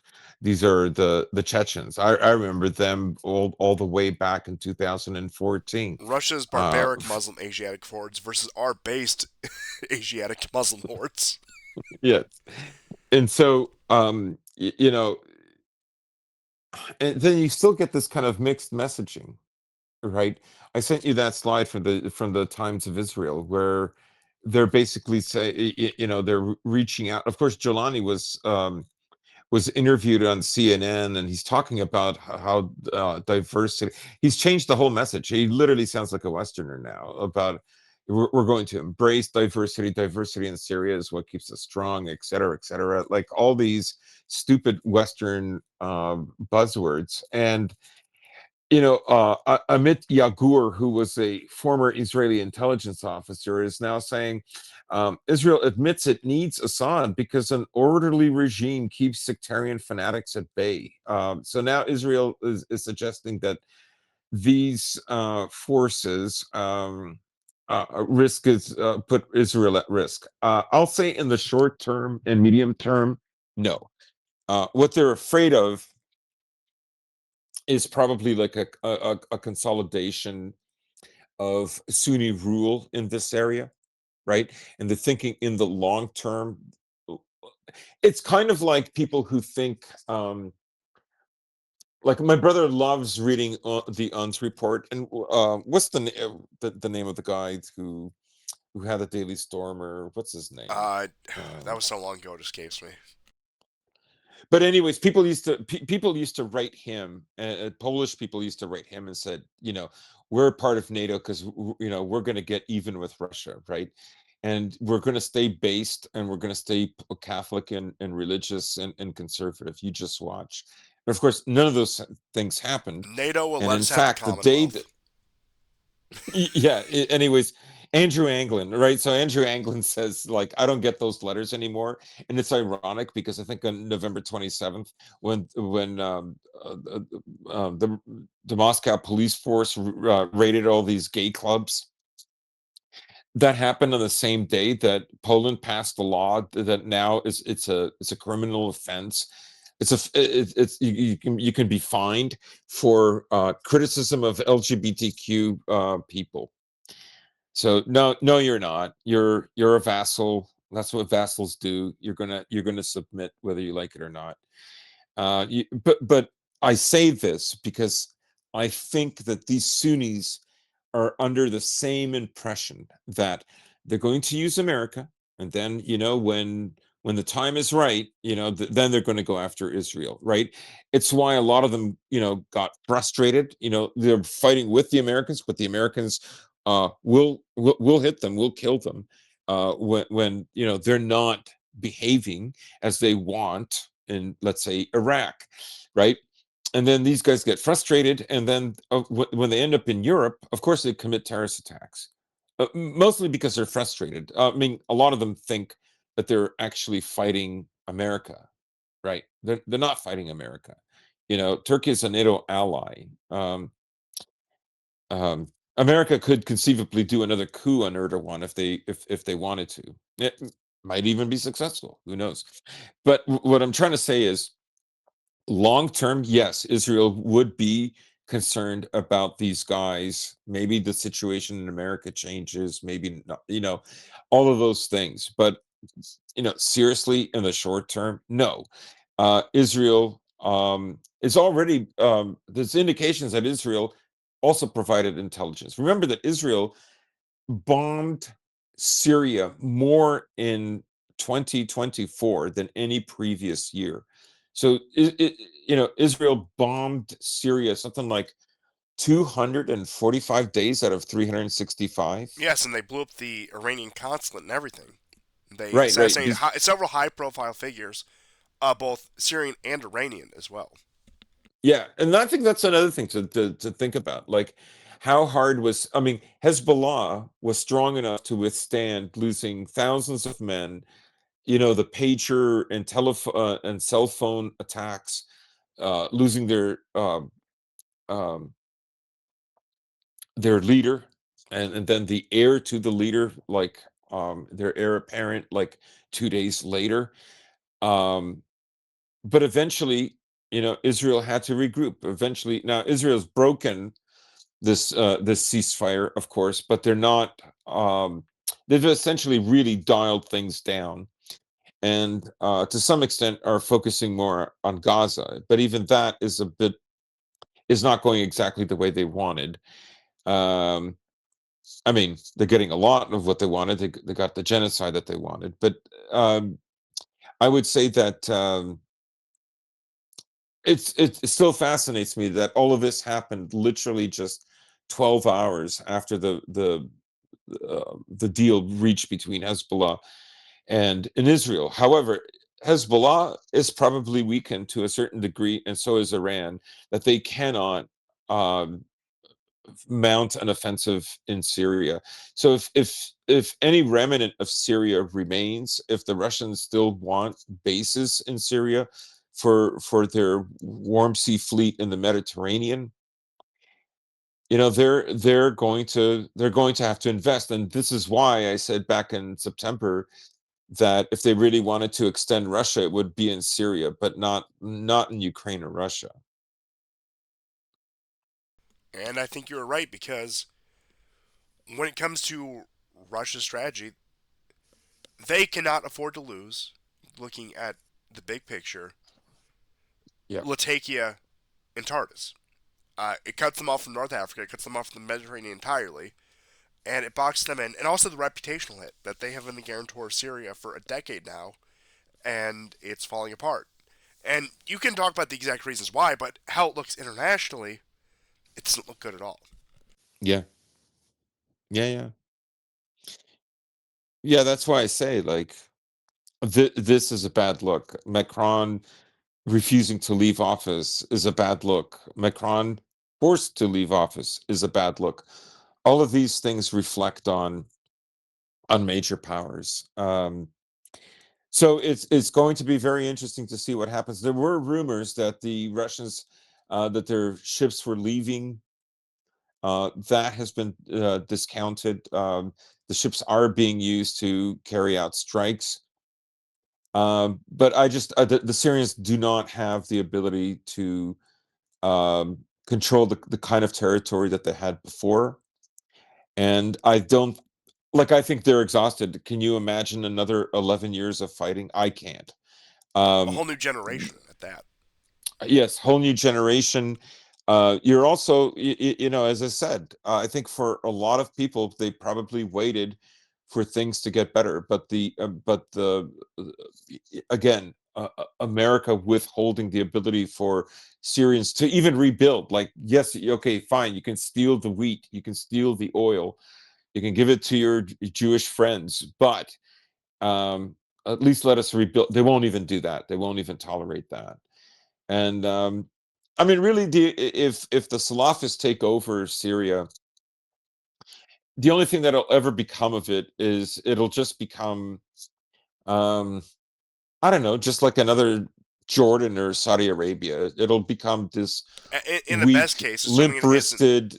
Hmm? that's the best case scenario, assuming it doesn't turn into another just completely broken, dysfunctional Iraq.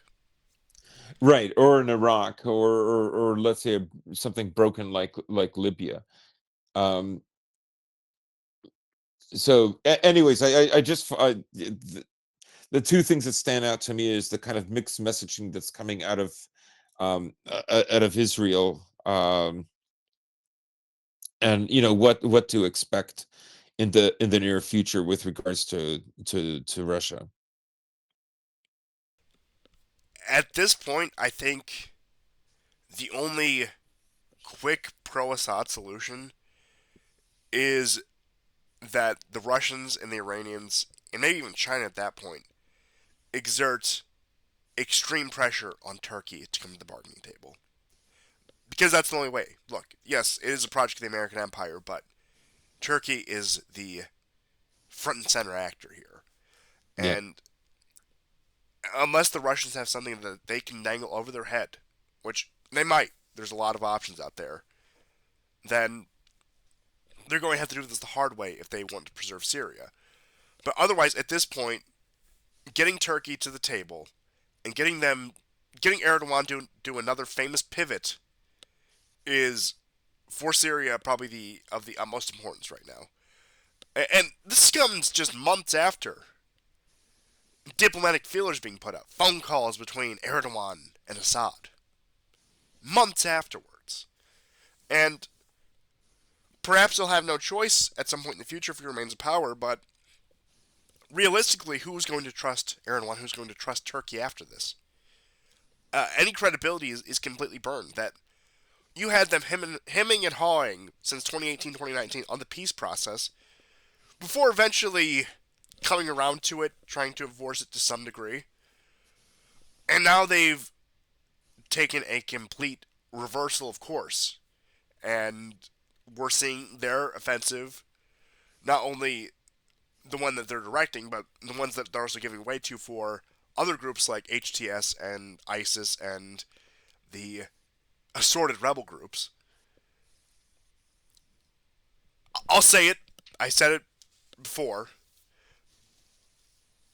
My honest feeling about this, and I know it isn't too relevant to the situation, but it loops back around, is that one of the biggest mistakes the West made in the 20th century was not fracturing Turkey into a million pieces. It should have been a series of microstates.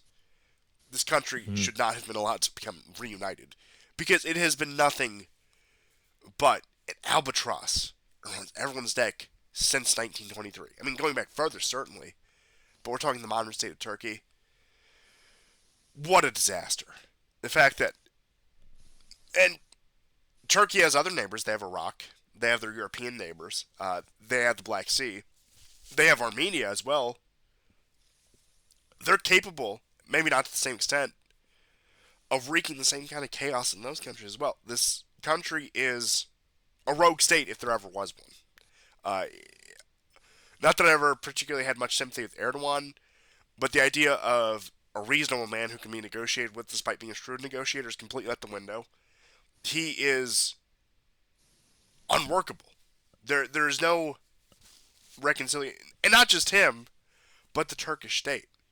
And that unless there is something to either bring them to heel or collapse their status as regional power, especially from the Russian perspective, Turkey is going to be a nightmare thorn in their side for centuries to come yet again. Yeah, I mean, it would not be the first time that a European or Western country has supported the Muslims at the expense of Christians, Orthodox Christians, and Catholic Christians. I mean,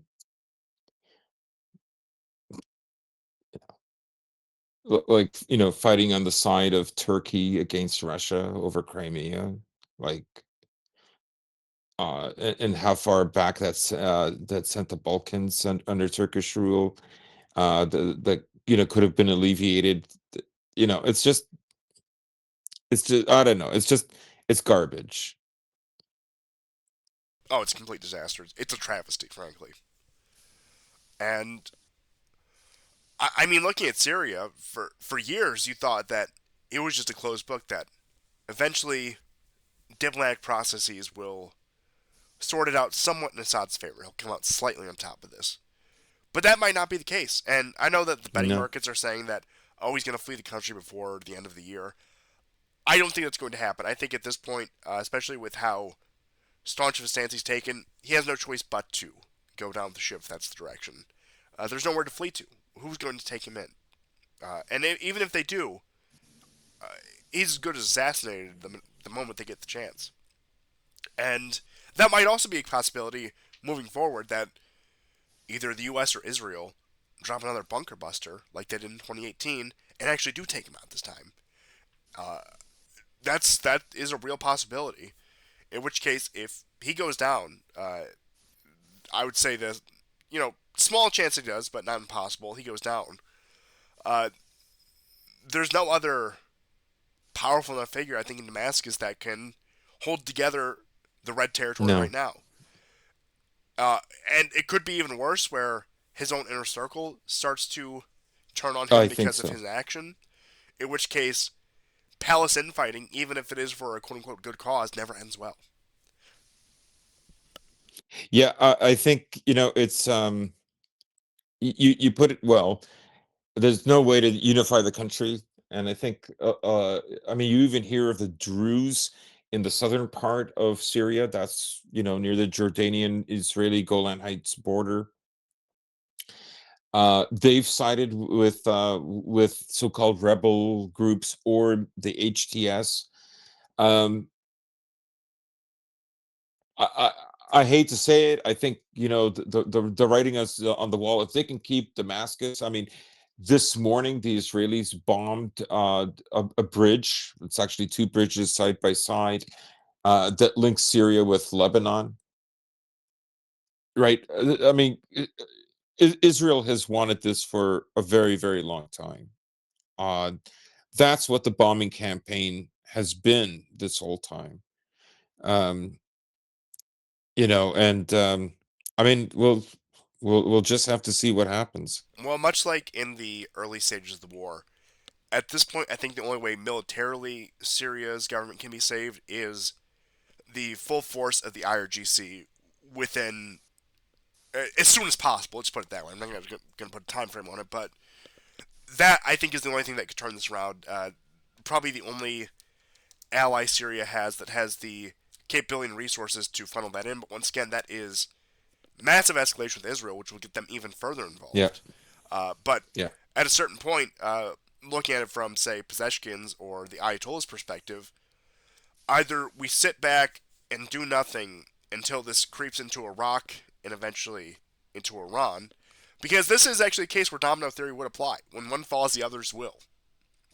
Just the way the region is.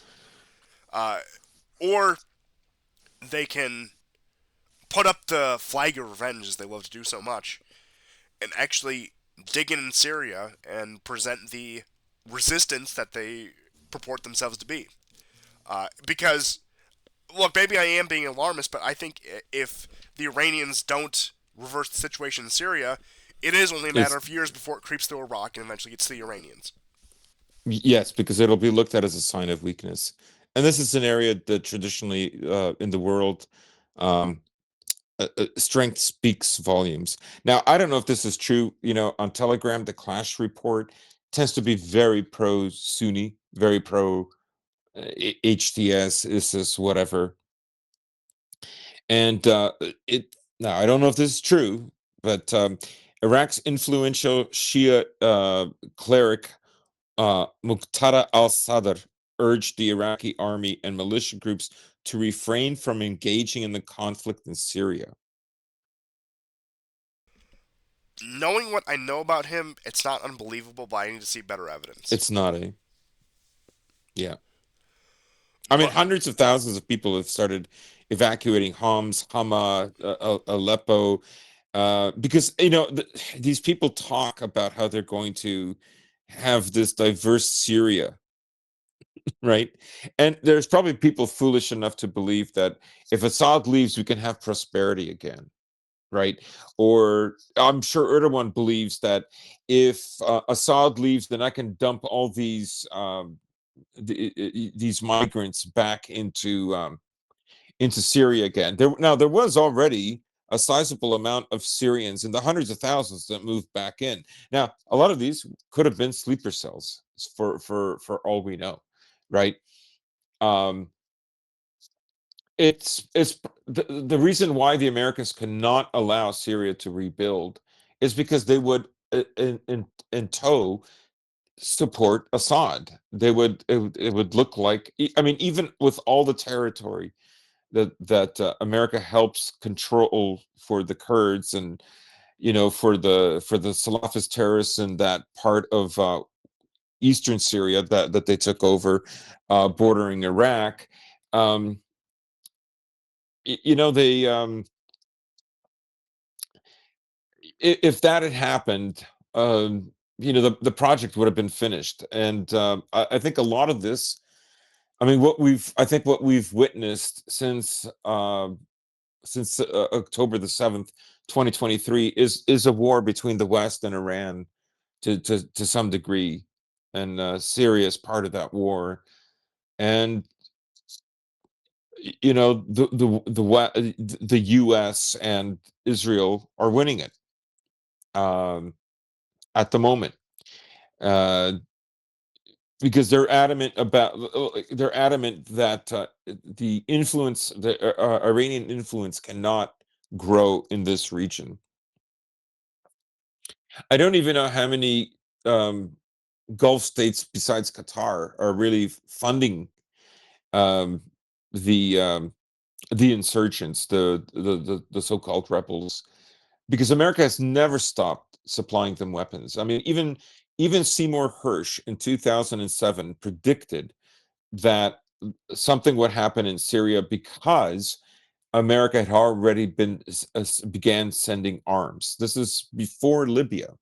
Everybody understands that, America toppling Libya, which was the first wave of enormous refugees flooding into Europe. Um, that the arms from Libya were sent into Syria for the sake of the rebels, right?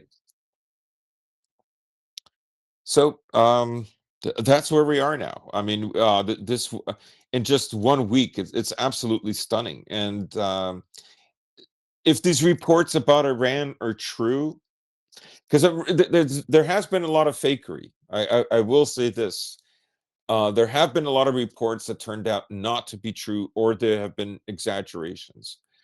And we saw that with Ukraine, but I think it's even slightly bigger than what we saw in the beginning, the early months.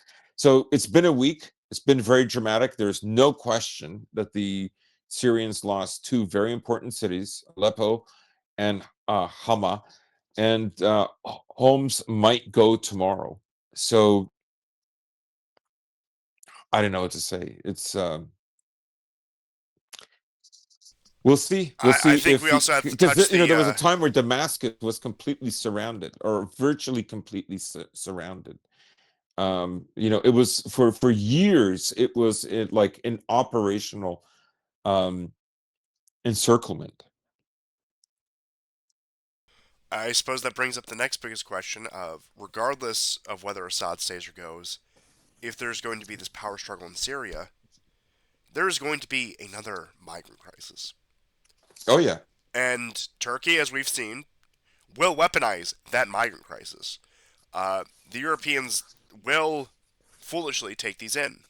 And it's not just going to attract migrants from Syria, as it didn't the past two times, but from all over the world. Anyone who wants to come in will hide in these caravans. They will embed themselves.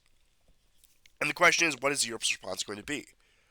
Are they so beaten down that they are going to allow it to happen again? Or is it going to maybe be too hot to handle and they get the backlashes that they do not want? At a time when remigration, although has not been implemented, is being seriously discussed in several European countries, particularly to Syria. That was one of them just a few weeks ago. I don't think the idea of another migrant wave, an issue that the people as a whole have veered very heavily towards the right on in recent years, I don't know how they're going to square that circle. How they're going to play up the refugees welcome, it's our humanitarian duty, etc., etc., etc., on a Europe that just experienced arguably two of these migrant waves in the past 10 years. Uh, I know that the Europeans aren't sovereign by any means, but at what point does it boil over? At what point does, for the yeah, populace, it just becomes too much to handle? And how are they going to delegate that? Is that just going to be bribes to Turkey to limit the migrant flow? Where Turkey's not going to be happy to take in even more migrants. That's it's simply not going to happen. Are they going to bribe the Gulf states to take them? Where are these people going to go? And the obvious answer would be Turkey, in which case, like you said, they will be weaponized. Jordan has the possibility to cause political instability there. Maybe they'll go into Iraq where the war will only follow them. Or, yeah. Jordan is not going to take them no, in. no, Jordan is at Iraq capacity. cannot support them. Turkey cannot support them. Turkey is at a breaking point, right? It's got like something like over 3 million. It's now like closer to like 3.4, 3.5 million. Some say it's like 3.7 million. In any case, Turkey cannot, like, let's say a million um, a million refugees are going to begin flooding some in some direction. I just don't see how they're not going to. How are they not going to go to Europe? I mean, Um, what's the plan here? Are they going to bribe African countries to take these people? That's not going to work. no, no, Uh, no. yeah, the Gulf states won't take them. The Levantine states won't take them. Turkey can't take them. Uh, Europe is the only option. The question is, how do they accept another wave of migrants without tipping the political scales in Europe? I don't know if it's possible. Yeah, And this is what the Salafists don't understand, right? You're not going to turn Syria into a prosperous, wealthy nation next to Israel. Okay. It's not going to happen because it will never be allowed to happen, right? It's the reason why Egypt, Lebanon, like many of these countries were far better 20, 30, 40, 50 years ago. They were far more prosperous. The whole point was for Israel, as I've said it before, for Israel to remain the top dog, all these other countries must be destroyed. They must never be allowed to reach, a certain level of economic autonomy, military autonomy. None of that is allowed, right? So they'll open up another sectarian form of violence within Syria in order to keep Syria down, so that it's never a threat. Because of course, Syria was a much more powerful country. Let's say in the 50s, there was a time when Syria had jurisdiction over Lebanon. It was part of Lebanon, and Iraq was a much more powerful country at one point. For Israel to get to the power that it has now, all of that the only way that could happen is by destroying these countries, right?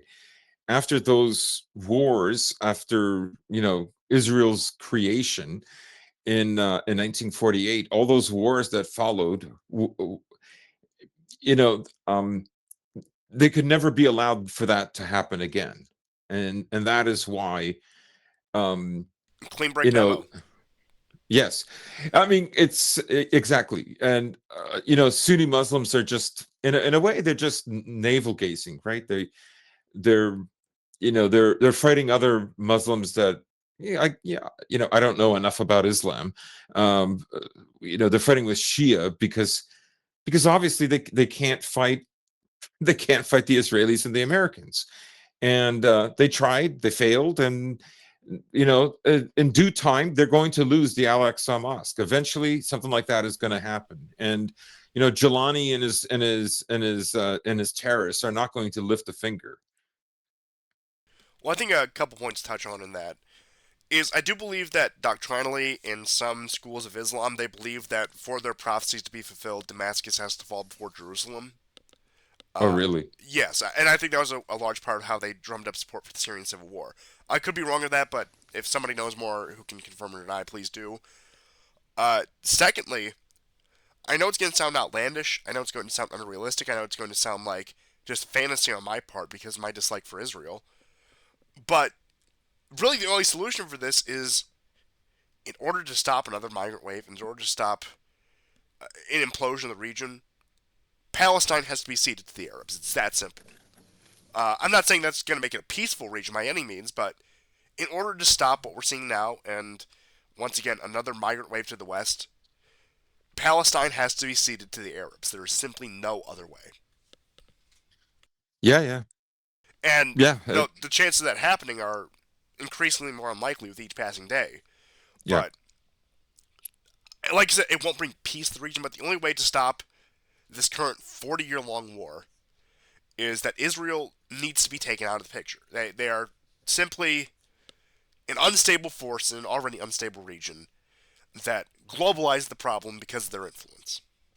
yeah, yeah. I mean, um, I know several Arab Christians, and the way they got around the way they moved here, by the way, is there were NGOs already in Syria and Lebanon, and they would just fast track them into Canada. They would say, we'll give you like a place to stay. There'll be jobs. You won't have to be like in a refugee center for a while, for a few months or for a few weeks.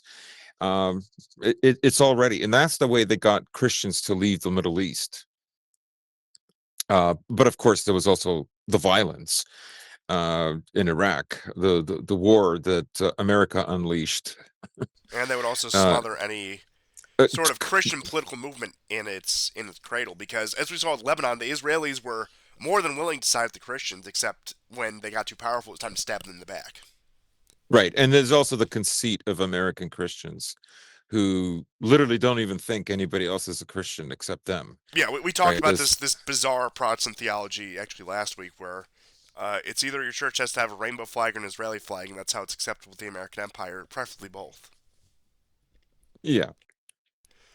And yeah, and even the Christian elements within Europe at this point are so, I would say, exhausted that they're not going to be able to advocate for this. The only sizable action I've seen to any degree is that Orban has helped with resettlement of some, but I'm glad you brought up that point about them being fast tracked, because not that I want them to have to go through war, but the options are stand and fight or run, or Yeah. or accept your fate. And look, frankly, as a Christian, I have nothing but respect for those people. They are martyrs in quite literal sense of the word, but I don't expect people to do that. I don't expect that to be their first option. But Yeah. as much as I would have hated them to see them go through war, much like with the Armenians, it is, if you do not stand and fight, your people will likely never see this land again. Yeah. And little countries can disappear. Um, Armenia is an example of one. Um, it's back now, but who knows how long. Um, that's the unfortunate truth. Um, yeah, I don't have anything any more I can add. I don't really know a better note to end the show on, because I think we've exhausted all of our talking points here. And Yeah. not a chipper episode, it wasn't going to be, but I don't know. Unless we come back I'm sorry, next week. It's been a long week for myself. Unless we come back next week and see the situation reversed, I Yeah. don't know what to say. Now, of course, we'll be here come hell or high water, unless we get banned. That's just how I like to operate here. But it isn't. I mean, I think Syria is a negotiation attempt on Russia, basically. Oh, absolutely. Yeah. Uh, and I mean, even if maximalist goals are achieved in Ukraine, which is a very real possibility at this point, the Middle East is going to be a disaster like we haven't seen it in decades. Yeah. And I don't know, that might buy the Chinese some breathing room. Who Yeah. knows? Because at that point, I think the Americans have, once again, they're willing to put Russia on the shelf. They're willing to not worry about it. They're willing to tolerate them for the time being in order to shift their focus. And are they going to double down on Asia, double down on these Chinese issues with Taiwan when the entire Middle East is tearing itself apart? I don't think they will. In which Yeah. case, I suppose you could call China something of a winner here. And I don't want to give them too much credit, because they're a country of great power like everyone else, just as capable of making dumb and bad decisions. But within the past couple of decades, China has been a very successful peacemaker in the Middle East, a very successful mediator. So maybe they can ramshackle something together. But otherwise, because look, the Russians have drawn their line in the sand. They have their side in the Middle East. They're not going to be able to play peacemaker and reconciliation. Same with the Americans, which leaves China. Hmm.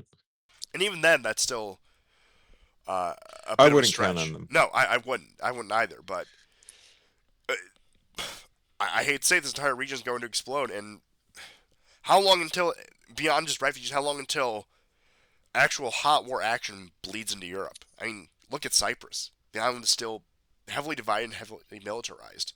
And with the way Turkey is acting, would South Cyprus be out of the question? I don't think so at this point. Yeah. Uh, but I Yeah. I suppose, mean, we're forecasting in the next 5 to 10 years. yeah. Uh, these, I mean, these events are sort of displaying what are the strengths and weaknesses of all the powers at play right now. And I know it's a long shot, but I have to say it. But I think, theoretically speaking, the only country capable of cutting Israel down size at this point is Egypt. And I'm not saying that's likely by any means. It's very unlikely. But I think the only Arab country that has the ability to go toe to toe with Israel, if they had to, would be Egypt. And Hmm. at this point, I mean, I know people are chomping at the bit. They despise Israel, but the government there is just trying to maintain status quo for obvious reasons. But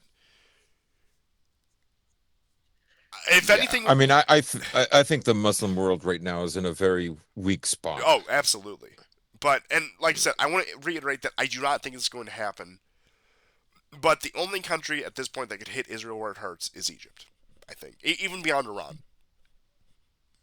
Yeah, But that maybe. that would require once again a full scale industrial war effort that I do not think the Egyptians are capable of They're putting not up, gonna. nor are willing to put up, for that matter. Yeah, actually, I saw some. This is slightly off topic, but I saw that there are more churches in Egypt than in Israel. There are more churches in Syria than in Israel. There are more churches in Iran than in Israel, and of course, there are more churches in Lebanon than in Israel.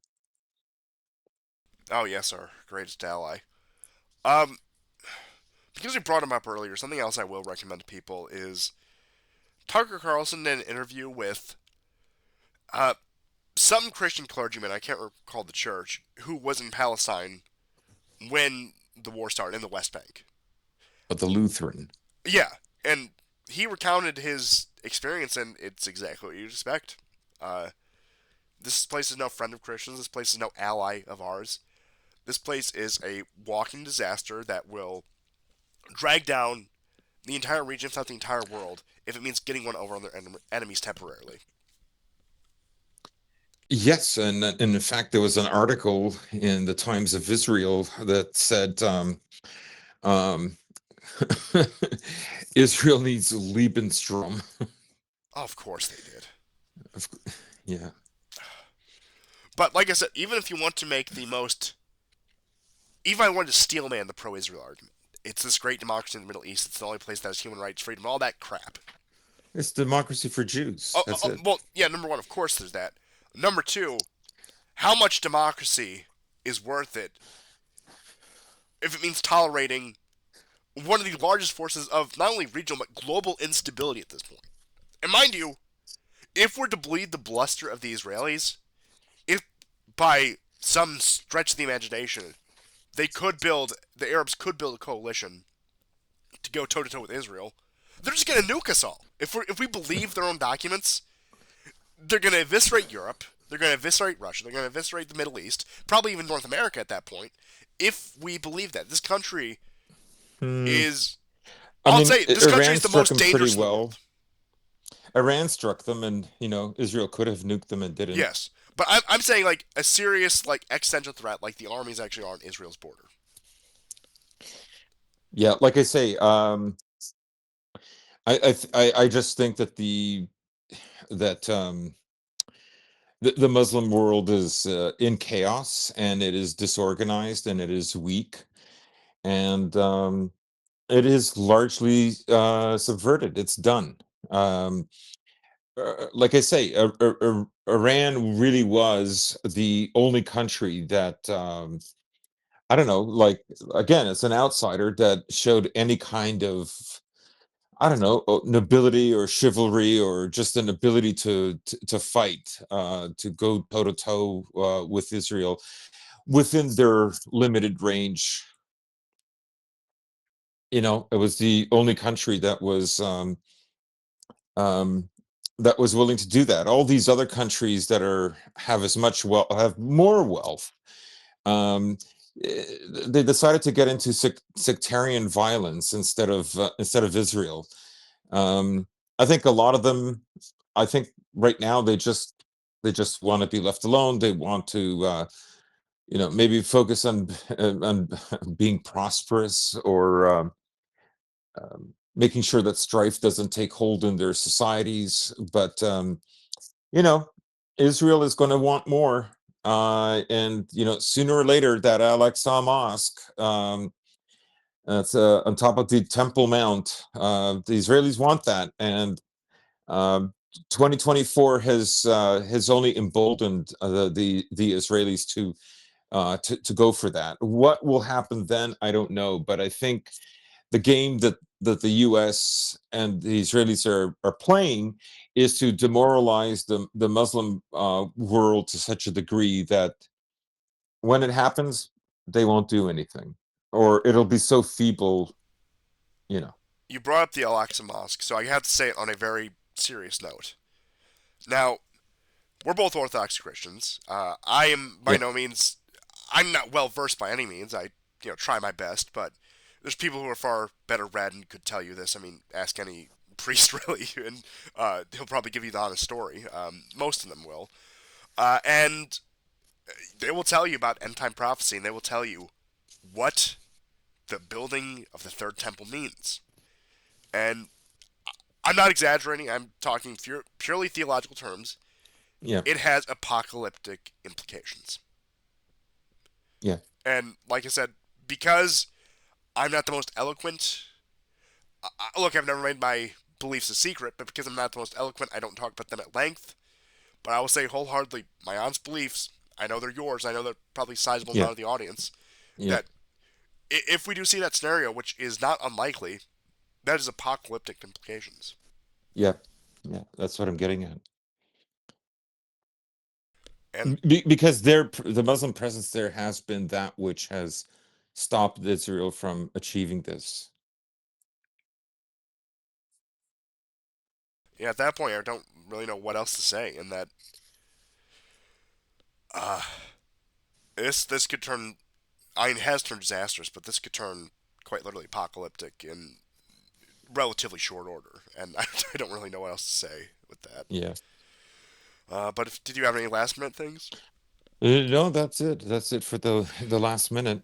Well, thank you for tuning in to this rather bleak episode of the War Report. Thank you for sticking with us all these years. But uh, as sure as there's events happening around the world, we will be back to cover them. And hopefully, we haven't driven you guys off too much with our dooming and glooming. But if you do return, we'll see you guys next time, and goodbye. Goodbye and take care.